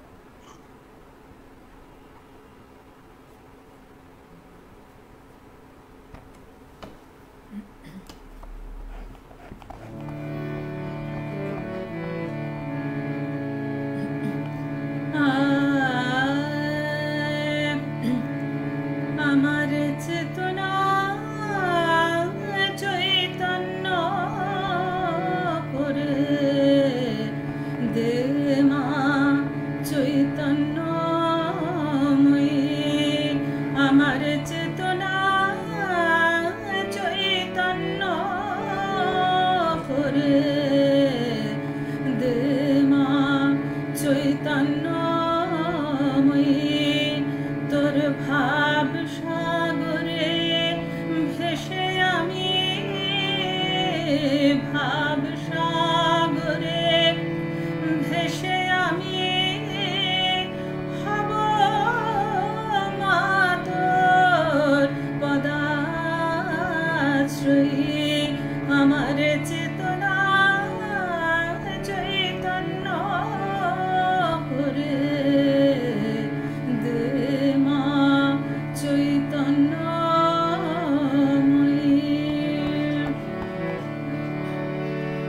অজ্ঞান মোর স্বভাব থেকে তোর ভাবে তুই নেমা ডেকে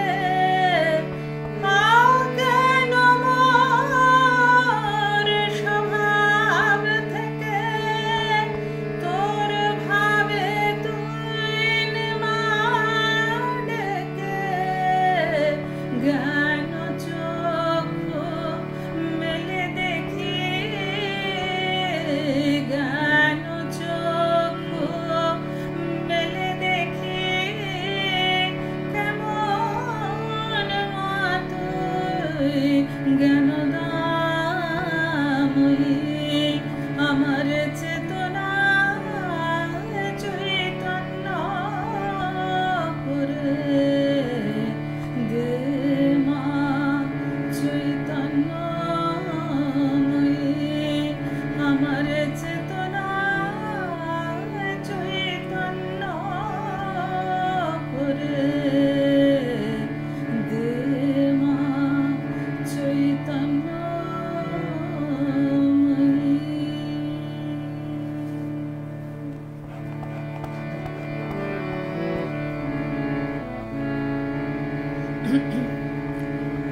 আমি মন্ত্র তন্ত্র কিছুই জানি নে মা আমি মন্ত্র তন্ত্র কিছুই জানি নে মা শুধু যা জেনেছি সেটুক হলো তোরে ডাকার মতো ডাকতে যদি পারি তবে আসবি নে তোর এমন সাধ্য নেই ও মা তোর এমন সাধ্য নেই আমি মন্ত্র তন্ত্র কিছুই জানি নে মা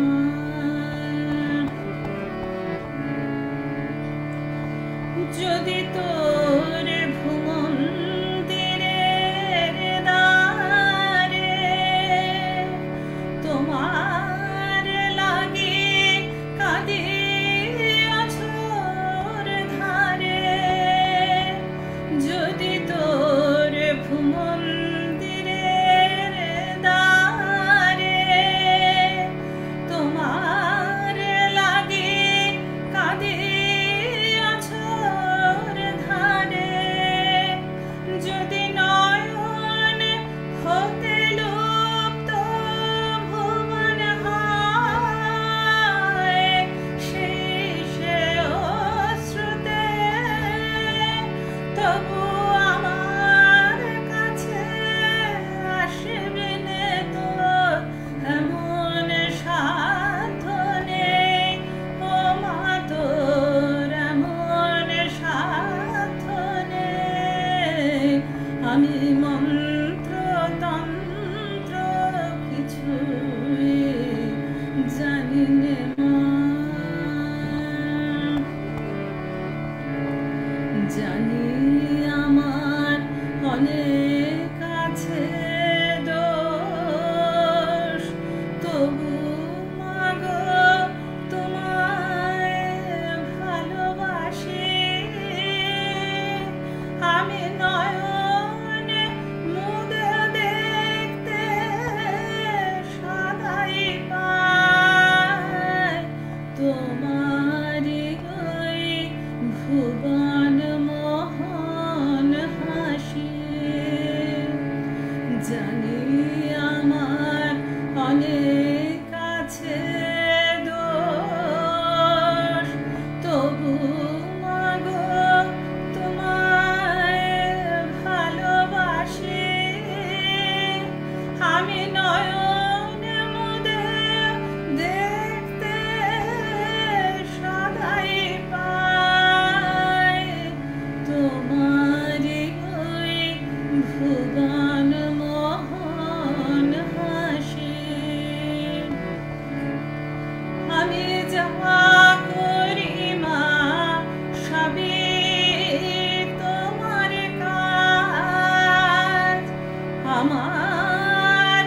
আমার গড়তে লাগে লাজ আমি যা করি মা সবই তোমার কাজ আমার করতে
এই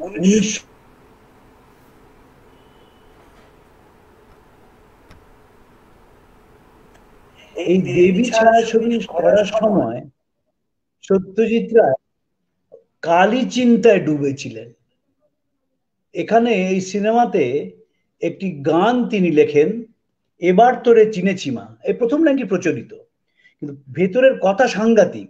গভীর ভাব না থাকলে গান লেখা যায় না। ও তোর নামে কালী মুখে কালী, অন্তরে তোর নেই কালিমা। যে যে যে মা তোকে বলে, যে বলে মা তুই পাশানি, তারে আমি বেকুব মানি। আমি মনে জানি প্রাণে জানি, পাষাণের ওই কি মহিমা। নতুন রূপে নতুন বেশে শ্যামা মাকে দেখো এসে, ও তোর দয়ার পরশ পেয়ে হরস দয়া মহিমা। এমন ভাবে তিনি ছবিটিতে ডুবে গেলেন কালী চিন্তায়, সুপ্রভারায় ওর মা তিনি ছুটতেন স্বামী নিত্যস্বরূপানন্দজির কাছে। তার মনে হয়েছিল যে মানিক বুঝি হিন্দু হয়ে যাচ্ছে।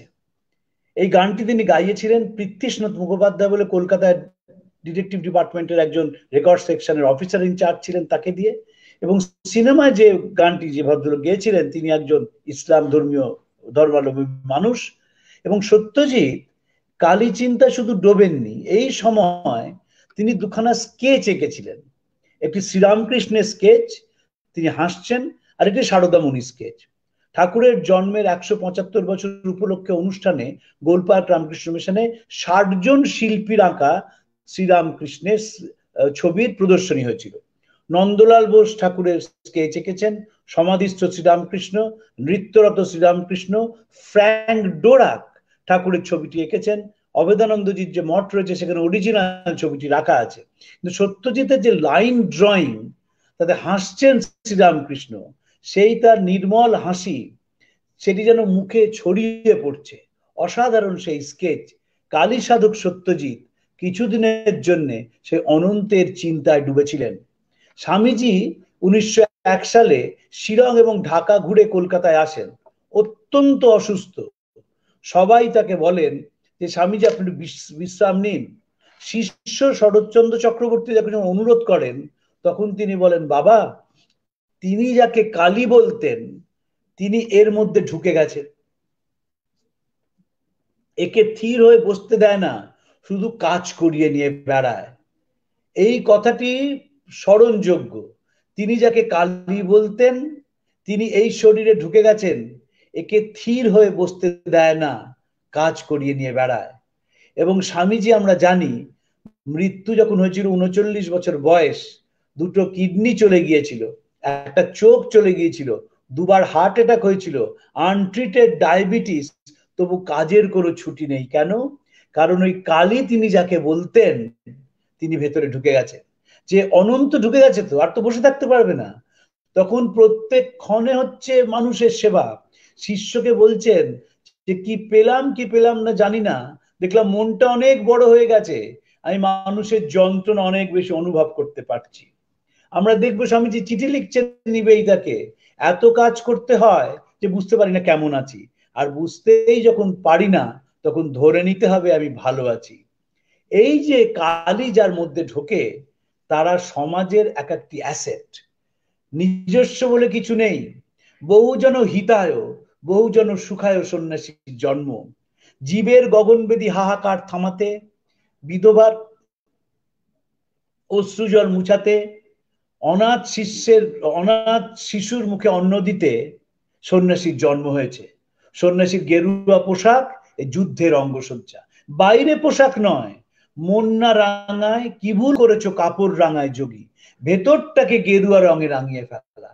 এবং সেইখানে কোথায় যন্ত্রণা ক্লিষ্ট মানুষ আছে, কোথায় আতুর মানুষ আছে, তাকে সেবা করে নিজে কৃতার্থ এবং ধন্য হওয়া, এই হচ্ছে আগামী পৃথিবীর মন্ত্র।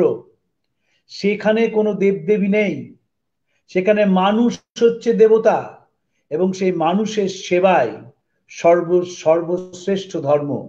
সে মানুষকে সেবা করে একটি মানুষ কি পায়? সে নিজেকে খুঁজে পায়, সে নিজের শক্তিকে আবিষ্কার করে।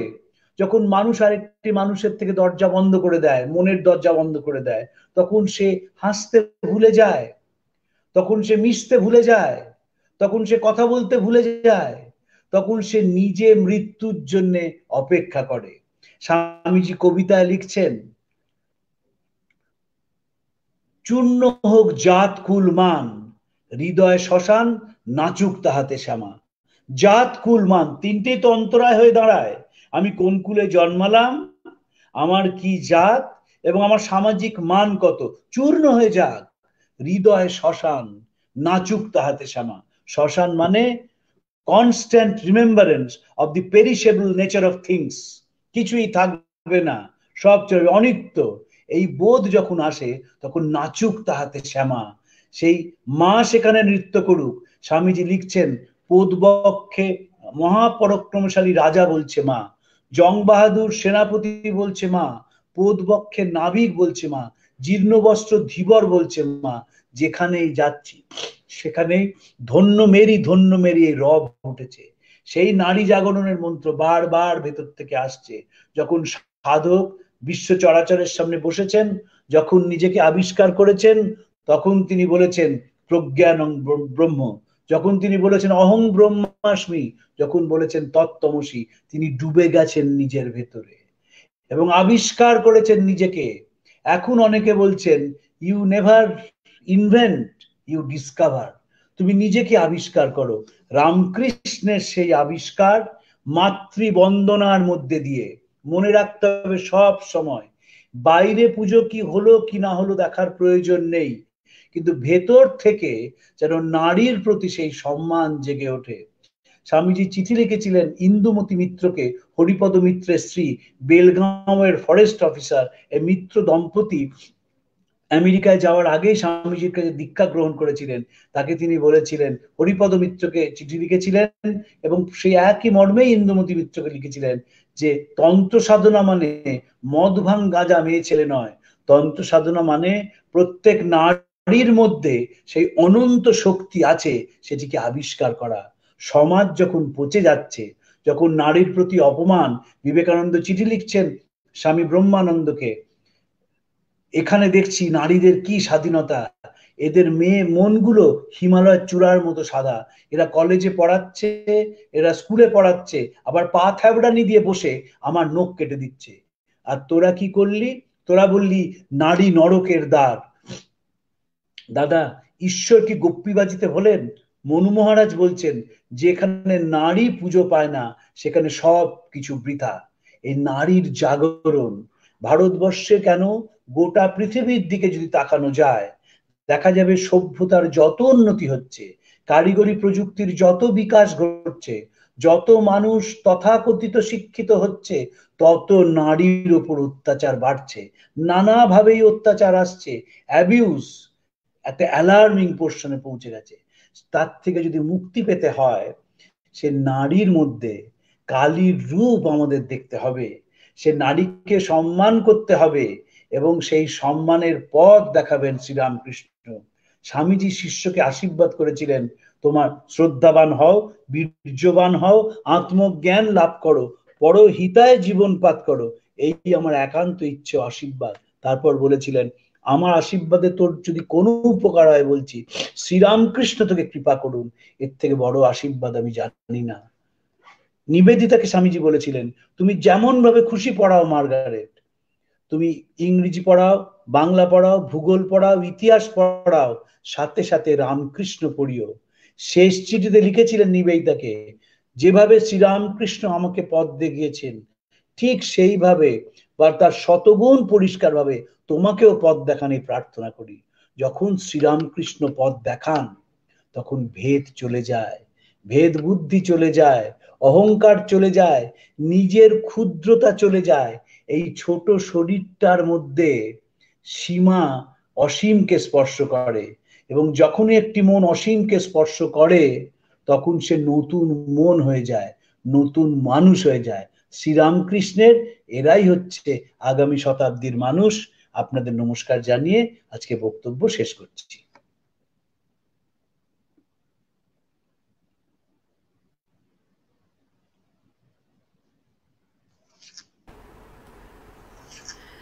হ্যাঁ, অসাধারণ বক্তব্য। কিছু দু একটা কোয়েশ্চেন এসেছে, সেই কোয়েশ্চেনগুলো একটু তোমার কাছে করি। একটা হচ্ছে একজন সোমনাথ গোস্বামী বলে একজন করেছেন, তিনি জিজ্ঞেস করছেন ঠাকুর রামকৃষ্ণের কথায় তিনি কি কখনো এরকম বলেছেন যে নারীর চণ্ডী পাঠের কোনো অধিকার নেই? এ বিষয়ে তার কি মত তোমার কাছে কিছু? আচ্ছা, এইটা নিয়ে একটু তার জানার কথা, এবং রাত্রিকালে কেন চণ্ডী পাঠ করা হয় না এ বিষয়ে তার একটা প্রশ্ন আছে, যদি তুমি তার কোনো একটু উত্তর দাও সেটা একটা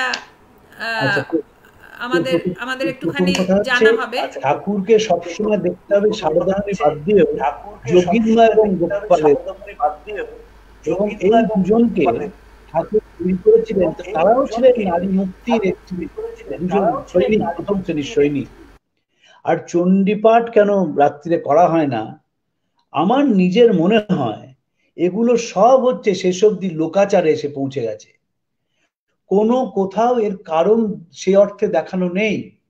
কিন্তু যেহেতু বছরের পর বছর ধরে এরকম চলছে, আমি একজন সাধু বাবাকে চিনতাম, তিনি অসাধারণ মানুষ ছিলেন, কয়েক বছর আগে তার শরীর চলে গেছে, তিনি তান্ত্রিক ছিলেন, তিনি অসাধারণ চণ্ডীপাঠ করতেন সন্ধ্যেবেলা, একেবারে তার মূর্তির সামনে ঢাকুরিয়াতে তার কালী আশ্রম ছিল, মন্দির ছিল, এখনো মন্দির আছে, এবং সেখানে তিনি চণ্ডীপাঠ করতেন। শাস্ত্রীয় কারণ কি বলে উঠতে পারবো না, কিন্তু আমার সেটা বারবার মনে হয় এগুলো সবই ম্যানমেড, এগুলো মানুষ তৈরি করে, এর যে কোনো যথার্থ কারণ আছে সেটি আমার ঠিক জ্ঞানে সেটি নেই।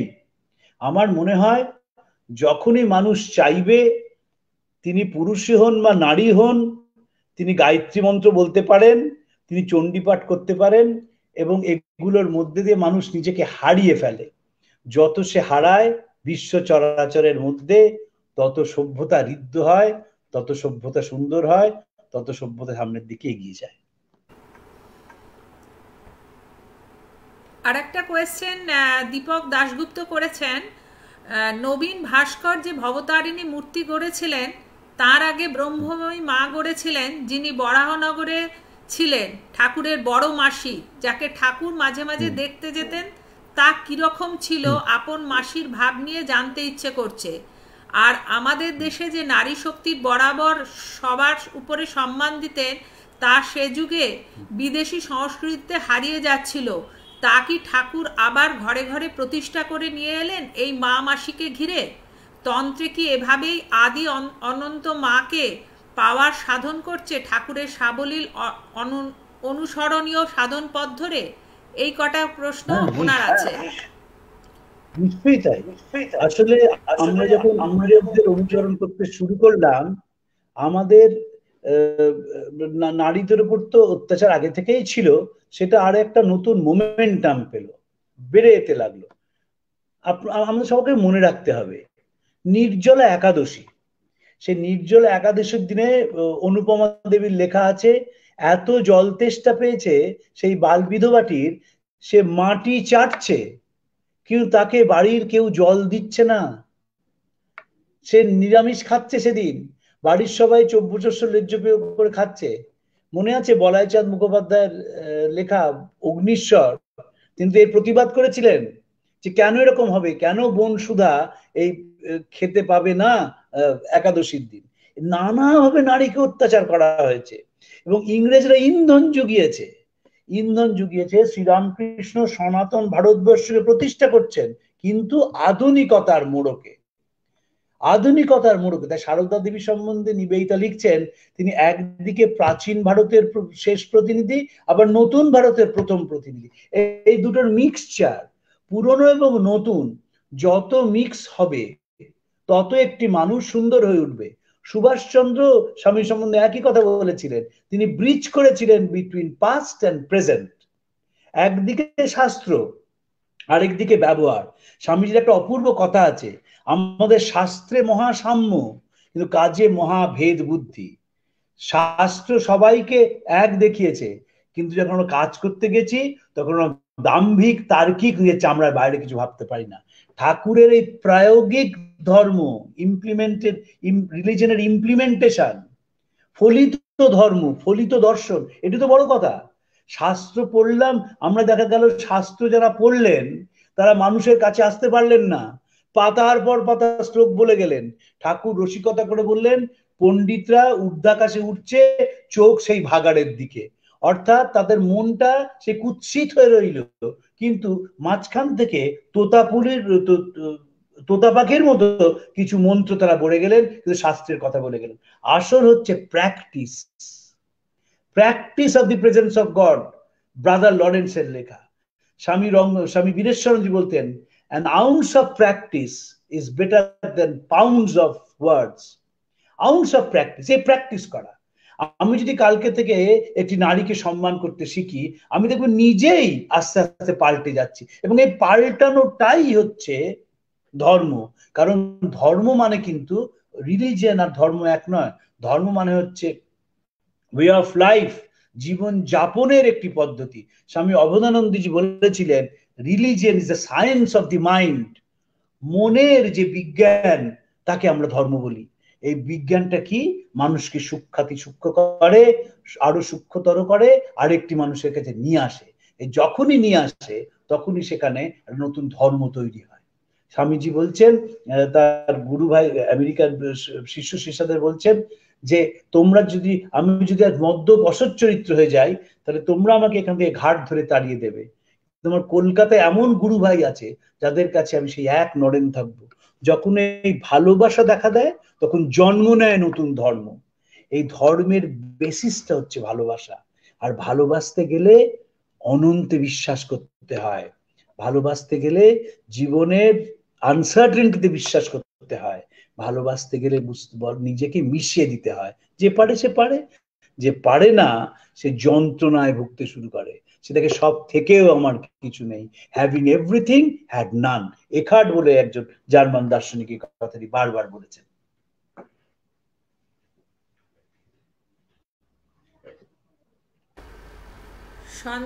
সঞ্জয়, যদি কিছু বলার থাকে বা প্রশ্ন থাকে,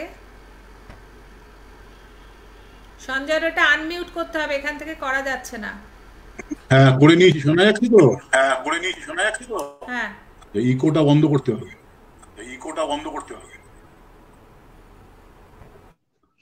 হ্যাঁ, এবার শোনা যাচ্ছে। বাস, আমি একটু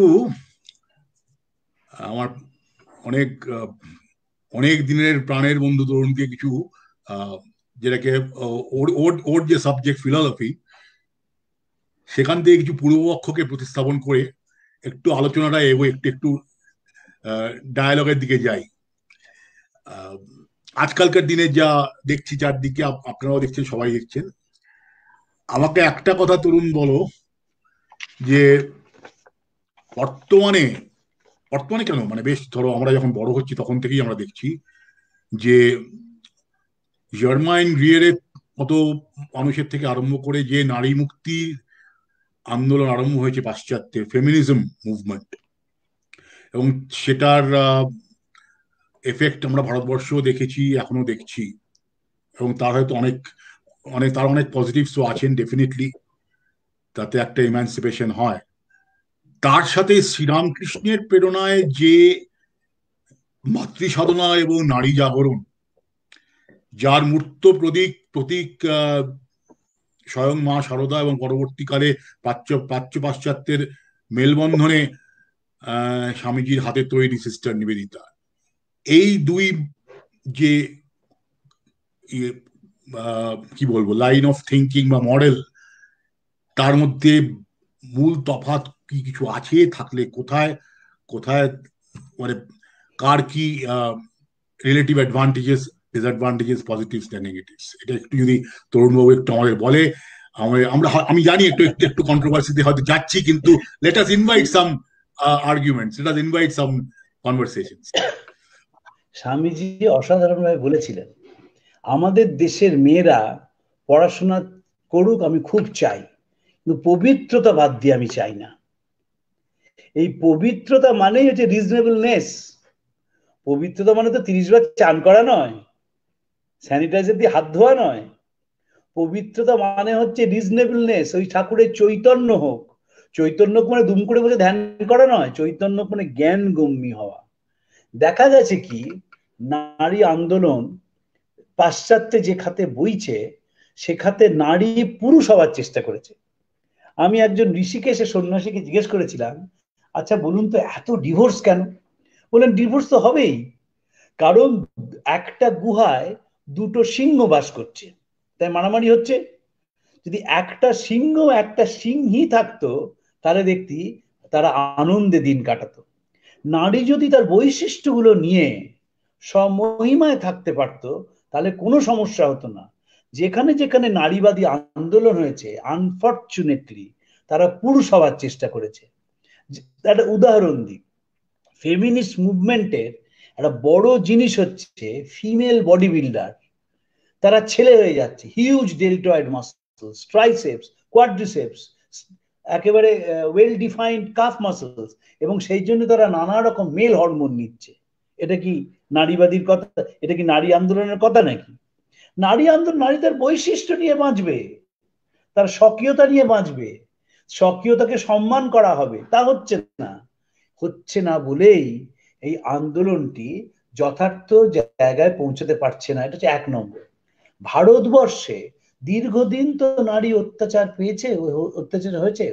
তাই আমার নিজের মনে হয় এখন যেটা শুরু হয়েছে সেটা ঠিক সূর্যোদয়ের আগে যেমন আকাশটা লাল হয় সেই রকম, কিন্তু আলটিমেটলি ভারতবর্ষ যেখানে গিয়ে পৌঁছবে সেখানে নারী সত্যি স্বামীজির কল্পনায় যে নারীর কথা আমরা বলি, পবিত্রতা বাদ দিয়ে নয়, সে নারীর দিকেই কিন্তু ভারতবর্ষ পৌঁছবে। কারণ স্বামীজির যে কথা ভারতবর্ষ আগামী দিনে পথ দেখাবে, এটার কিন্তু সব জায়গাতেই একটু একটু করে শোনা যাচ্ছে। ওই বাইডেন তার ক্যাবিনেটে কজন ভারতবর্ষকে নিয়ে বড় কথা নয়, বড় কথা হচ্ছে নানাভাবে ভারতীয় দর্শন তার মূল কথা এটা পৃথিবীর বিভিন্ন জায়গায় পৌঁছে যাচ্ছে। এবং যখনই পৌঁছাবে, নারী যখন সেটিকে পড়বে তখন সে নিজের বৈশিষ্ট্যগুলোকে আবিষ্কার করবে এবং তার ভালোবাসা দিয়ে সম্মান দিয়ে সে নতুন পৃথিবী তৈরি করে ফেলবে। তাই স্বামীজি বলছেন না, সব জায়গায় মা ডাকছে, রাজা বলছে মা, সেনাপতি বলছে মা, পোতবক্ষে নাবিক বলছে মা, পথ মধ্যে ভিখারি বলছে মা, সব জায়গাতেই ধন্য মেরি সেই রব উঠছে। ওই নারী জাগরণ, নারী জাগরণ হবেই, ডেফিনেটলি হবে। এবং শারদামণি হচ্ছে তার মডেল। ক্ষুরধার বুদ্ধি, সেই রকম ভালোবাসা, সেই রকম মানুষ যারা ভেঙে পড়েছে তাদের সামনের দিকে এগিয়ে দিচ্ছেন। তারা সুন্দরীকে তিনি একেবারে নিজে পাত থেকে তুলে খাওয়াচ্ছেন, পান সেয়ে দিচ্ছেন। আবার যখন একজন এসে গল্প করছেন যে শ্রী অরবিন্দকে গ্রেপ্তার করা হবে, তিনি কিচ্ছু বলছেন না, চুপ করে আছেন। যখন উদ্বোধনের বাড়ি ফাঁকা হয়ে গেছে তখন তিনি শারদানন্দজিকে কথাটি বলছেন, গণেন মহারাজকে পাঠানো হচ্ছে অরবিন্দ ঘোষের কাছে, বলা হচ্ছে কলকাতা ছেড়ে চলে যাওয়ার জন্য। তিনি প্রথমে কিছুতেই যাবেন না, শেষে বলছে নিবেদিতা যদি কর্মযোগী কাগজের সম্পাদকের ভূমিকা পালন করেন তাহলে তিনি ছাড়তে রাজি আছেন, এবং অরবিন্দ কলকাতা থেকে চলে যান। এই যে বিপ্লবীদের মা আশ্রয় দিয়েছেন তার ক্ষুরধার বুদ্ধি দিয়ে। ওদিকে দেখবো হিন্দু মুসলমান তিনি কখনো কোনো ভেদ করছেন না। আবার দেখবো যখন এই নটনটিদের তার কাছে আসছে, তিনি সেখানে নিজের মতো করে উন্মোচিত করছেন। এই তো একটা জীবন, যে জীবনটা রিজনেবলনেস এর উপর দাঁড়িয়ে আছে। রিজনেবলনেস is purity, রিজনেবলনেস is holiness, রিজনেবলনেস is discovering your own self. সেটা না করে যদি আমরা অনুকরণ করি তাহলে বড় সাংঘাতিক ব্যাপার। আমাদের দেশে, গরমের দেশ, এই দেশে জিন্সের ট্রাউজার চলে না, কিন্তু আমরা পরবো কারণ ওয়েস্টার্ন অ্যাটায়ার সাহেবরা বলেছেন। আমাদের চেহারা যেমনই হোক, ওয়েস্টার্ন অ্যাটায়ারের জন্য অনেকেরই সে চেহারা সেভাবে তৈরি না। আমি চেহারা তৈরি করলুম না, আমি জিমনেসিয়ামে গেলুম না, আমি চেহারা তৈরি করলুম না, দুম করে একটা এমন পোশাক রাস্তায় পরে গেলাম যে একটা বিদিকিচ্ছিরি লাগছে, একটা অদ্ভুত বাজে লাগছে, তাই নিয়ে দুই যখন মন্তব্য করলো আমি বললাম এই মানুষগুলো সব খারাপ মানুষ। আমি কিন্তু নিজেকে প্রস্তুত করলাম না। আমি প্রস্তুত করে পড়তাম তাহলে কিন্তু কখনোই কেউ সমালোচনা করতো না, তার মধ্যে একটা সৌন্দর্য বোধ থাকতো বলে আমার মনে হয়। পুরোটাই আমার মত। কিন্তু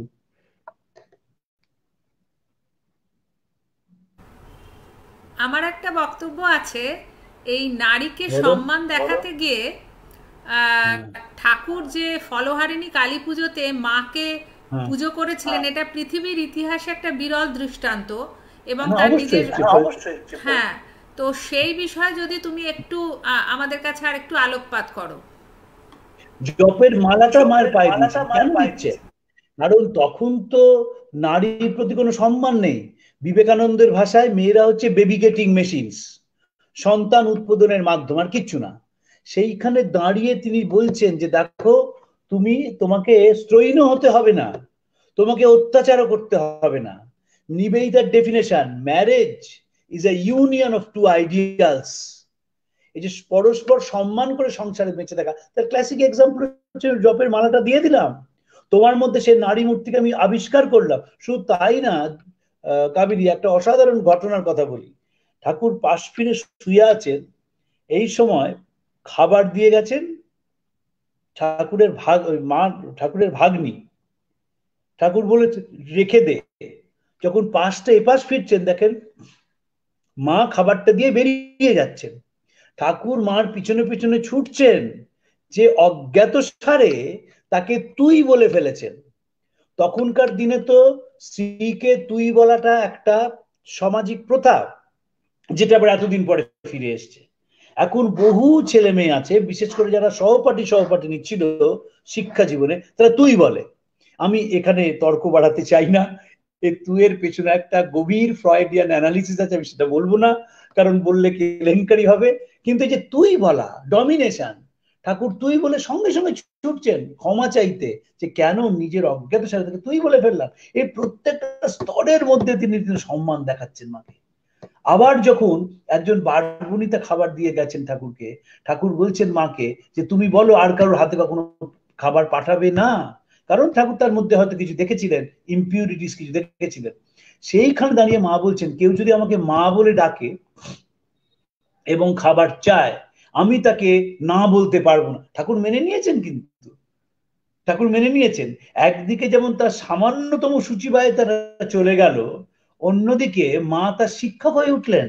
এই পরস্পরকে শিক্ষক যখন হয়, তোমাকে একটা ছোট উদাহরণ বলি। এই বসুমতী মা মানে উপেন মুখোপাধ্যায়ের স্ত্রী, বসুমতীর প্রতিষ্ঠাতা ছিলেন উপেন মুখোপাধ্যায়, তার স্ত্রী। তিনি, তার তো গায়ের রং খুব কালো ছিল, ঠাকুর তাকে ভবতারিণী বলে নাম পাল্টে দিয়েছিলেন। তো পুতুলের বিয়ে হয় না, সে পুতুলের বিয়ের কতগুলো পুতুল নিয়ে এসছেন ঠাকুরের ঘরে, এবং এসে বলছেন এই পুতুলের বিয়ে হয়ে গেল আজকে, কালকে সব শ্বশুর বাড়ি চলে যাবে, এসব বলছেন। মা লাটু মহারাজকে বলছেন সব পুতুল ফেলে দেওয়ার জন্য, বলেন ছোট বয়সে এই পাকা পাকা খেলা খেলতে হবে না, ঠিক এই ভাষায় তিনি বলছেন। এবং ঠাকুর, সে বাচ্চাটা ভীষণ কাঁদছে, স্বাভাবিক, পুতুল চলে যাওয়া মানে বাচ্চাদের প্রাণ চলে যাওয়া। ঠাকুর বাচ্চাটার হয়ে ডিফেন্ড করছেন যে না, কি আছে, একটা তো খেলছে খেলুক। মা শুনলেন না, সেই পুতুলগুলোকে বিদায় করে দেওয়া হলো। কারণ ওই বাচ্চাটা বিয়ের কথা ওই বয়সে যদি শোনে, তাহলে তার পড়াশোনা হবে না এবং মনটা ওখানে চলে যাবে, সে কোনোদিন শিক্ষাগতভাবে যোগ্য হয়ে উঠবে না এবং পুলিশের দ্বারা অত্যাচারিতই হবে বাকি জীবনটা।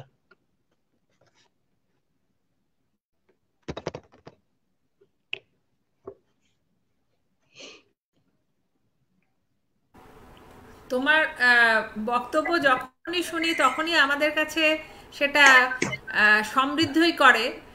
অনেক কিছু অজানা তথ্য, জানা তথ্য, সেগুলো পরিবেশন করার গুণে আরও সুন্দর হয়ে ওঠে। তো সেই জন্য সময় আর নিশ্চয়ই বাড়াবো না।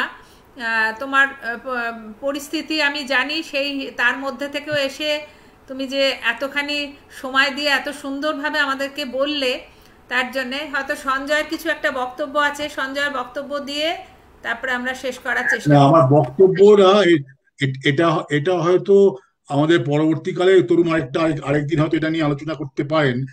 যেহেতু তরুণ আজকের পরিবেশনের শেষ দিকে শ্রী অরবিন্দ, তখন অরবিন্দ ঘোষ তার উল্লেখ করলেন। শ্রী অরবিন্দ অবস্থায় তার একটা ছোট্ট গ্রন্থ আছে, অসাধারণ গ্রন্থ, তার নাম, বইটার নাম হচ্ছে মাদার।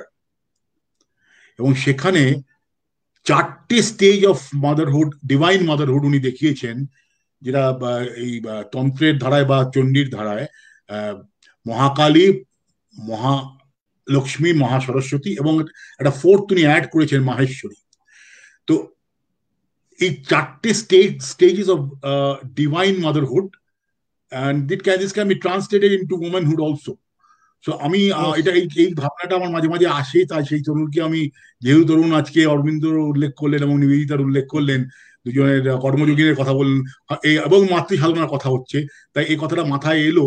আজকে এরা তরুণ এক কথায় বলতেও পারে বা পরবর্তীকালে কখনো বলতেও পারে। আমি just I just plan this idea into তরুণ।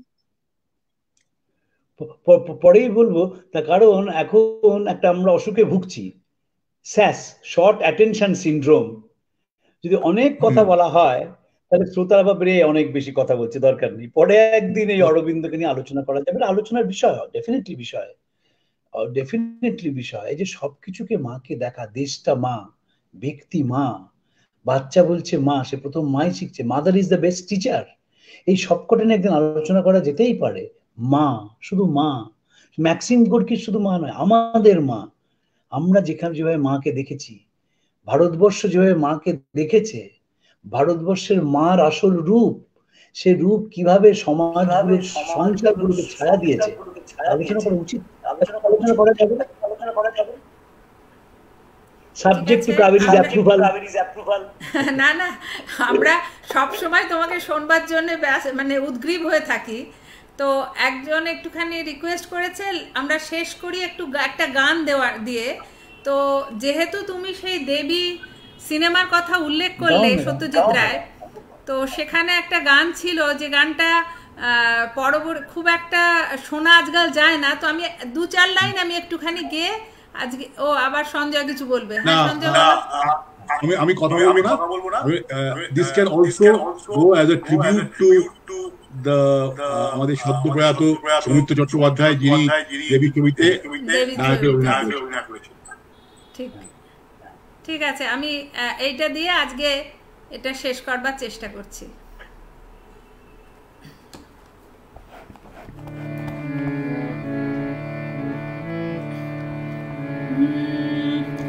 এবার তোরে চিনেছি মা, এবার তোরে চিনেছি মা, ও তোর নামে কালী, মুখে কালী, অন্তরে তোর নাম কালী মা, নামে কালী, মুখে কালী, অন্তরে তোর নাম কালী মা।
আমরা এখানেই আজকে শেষ করছি।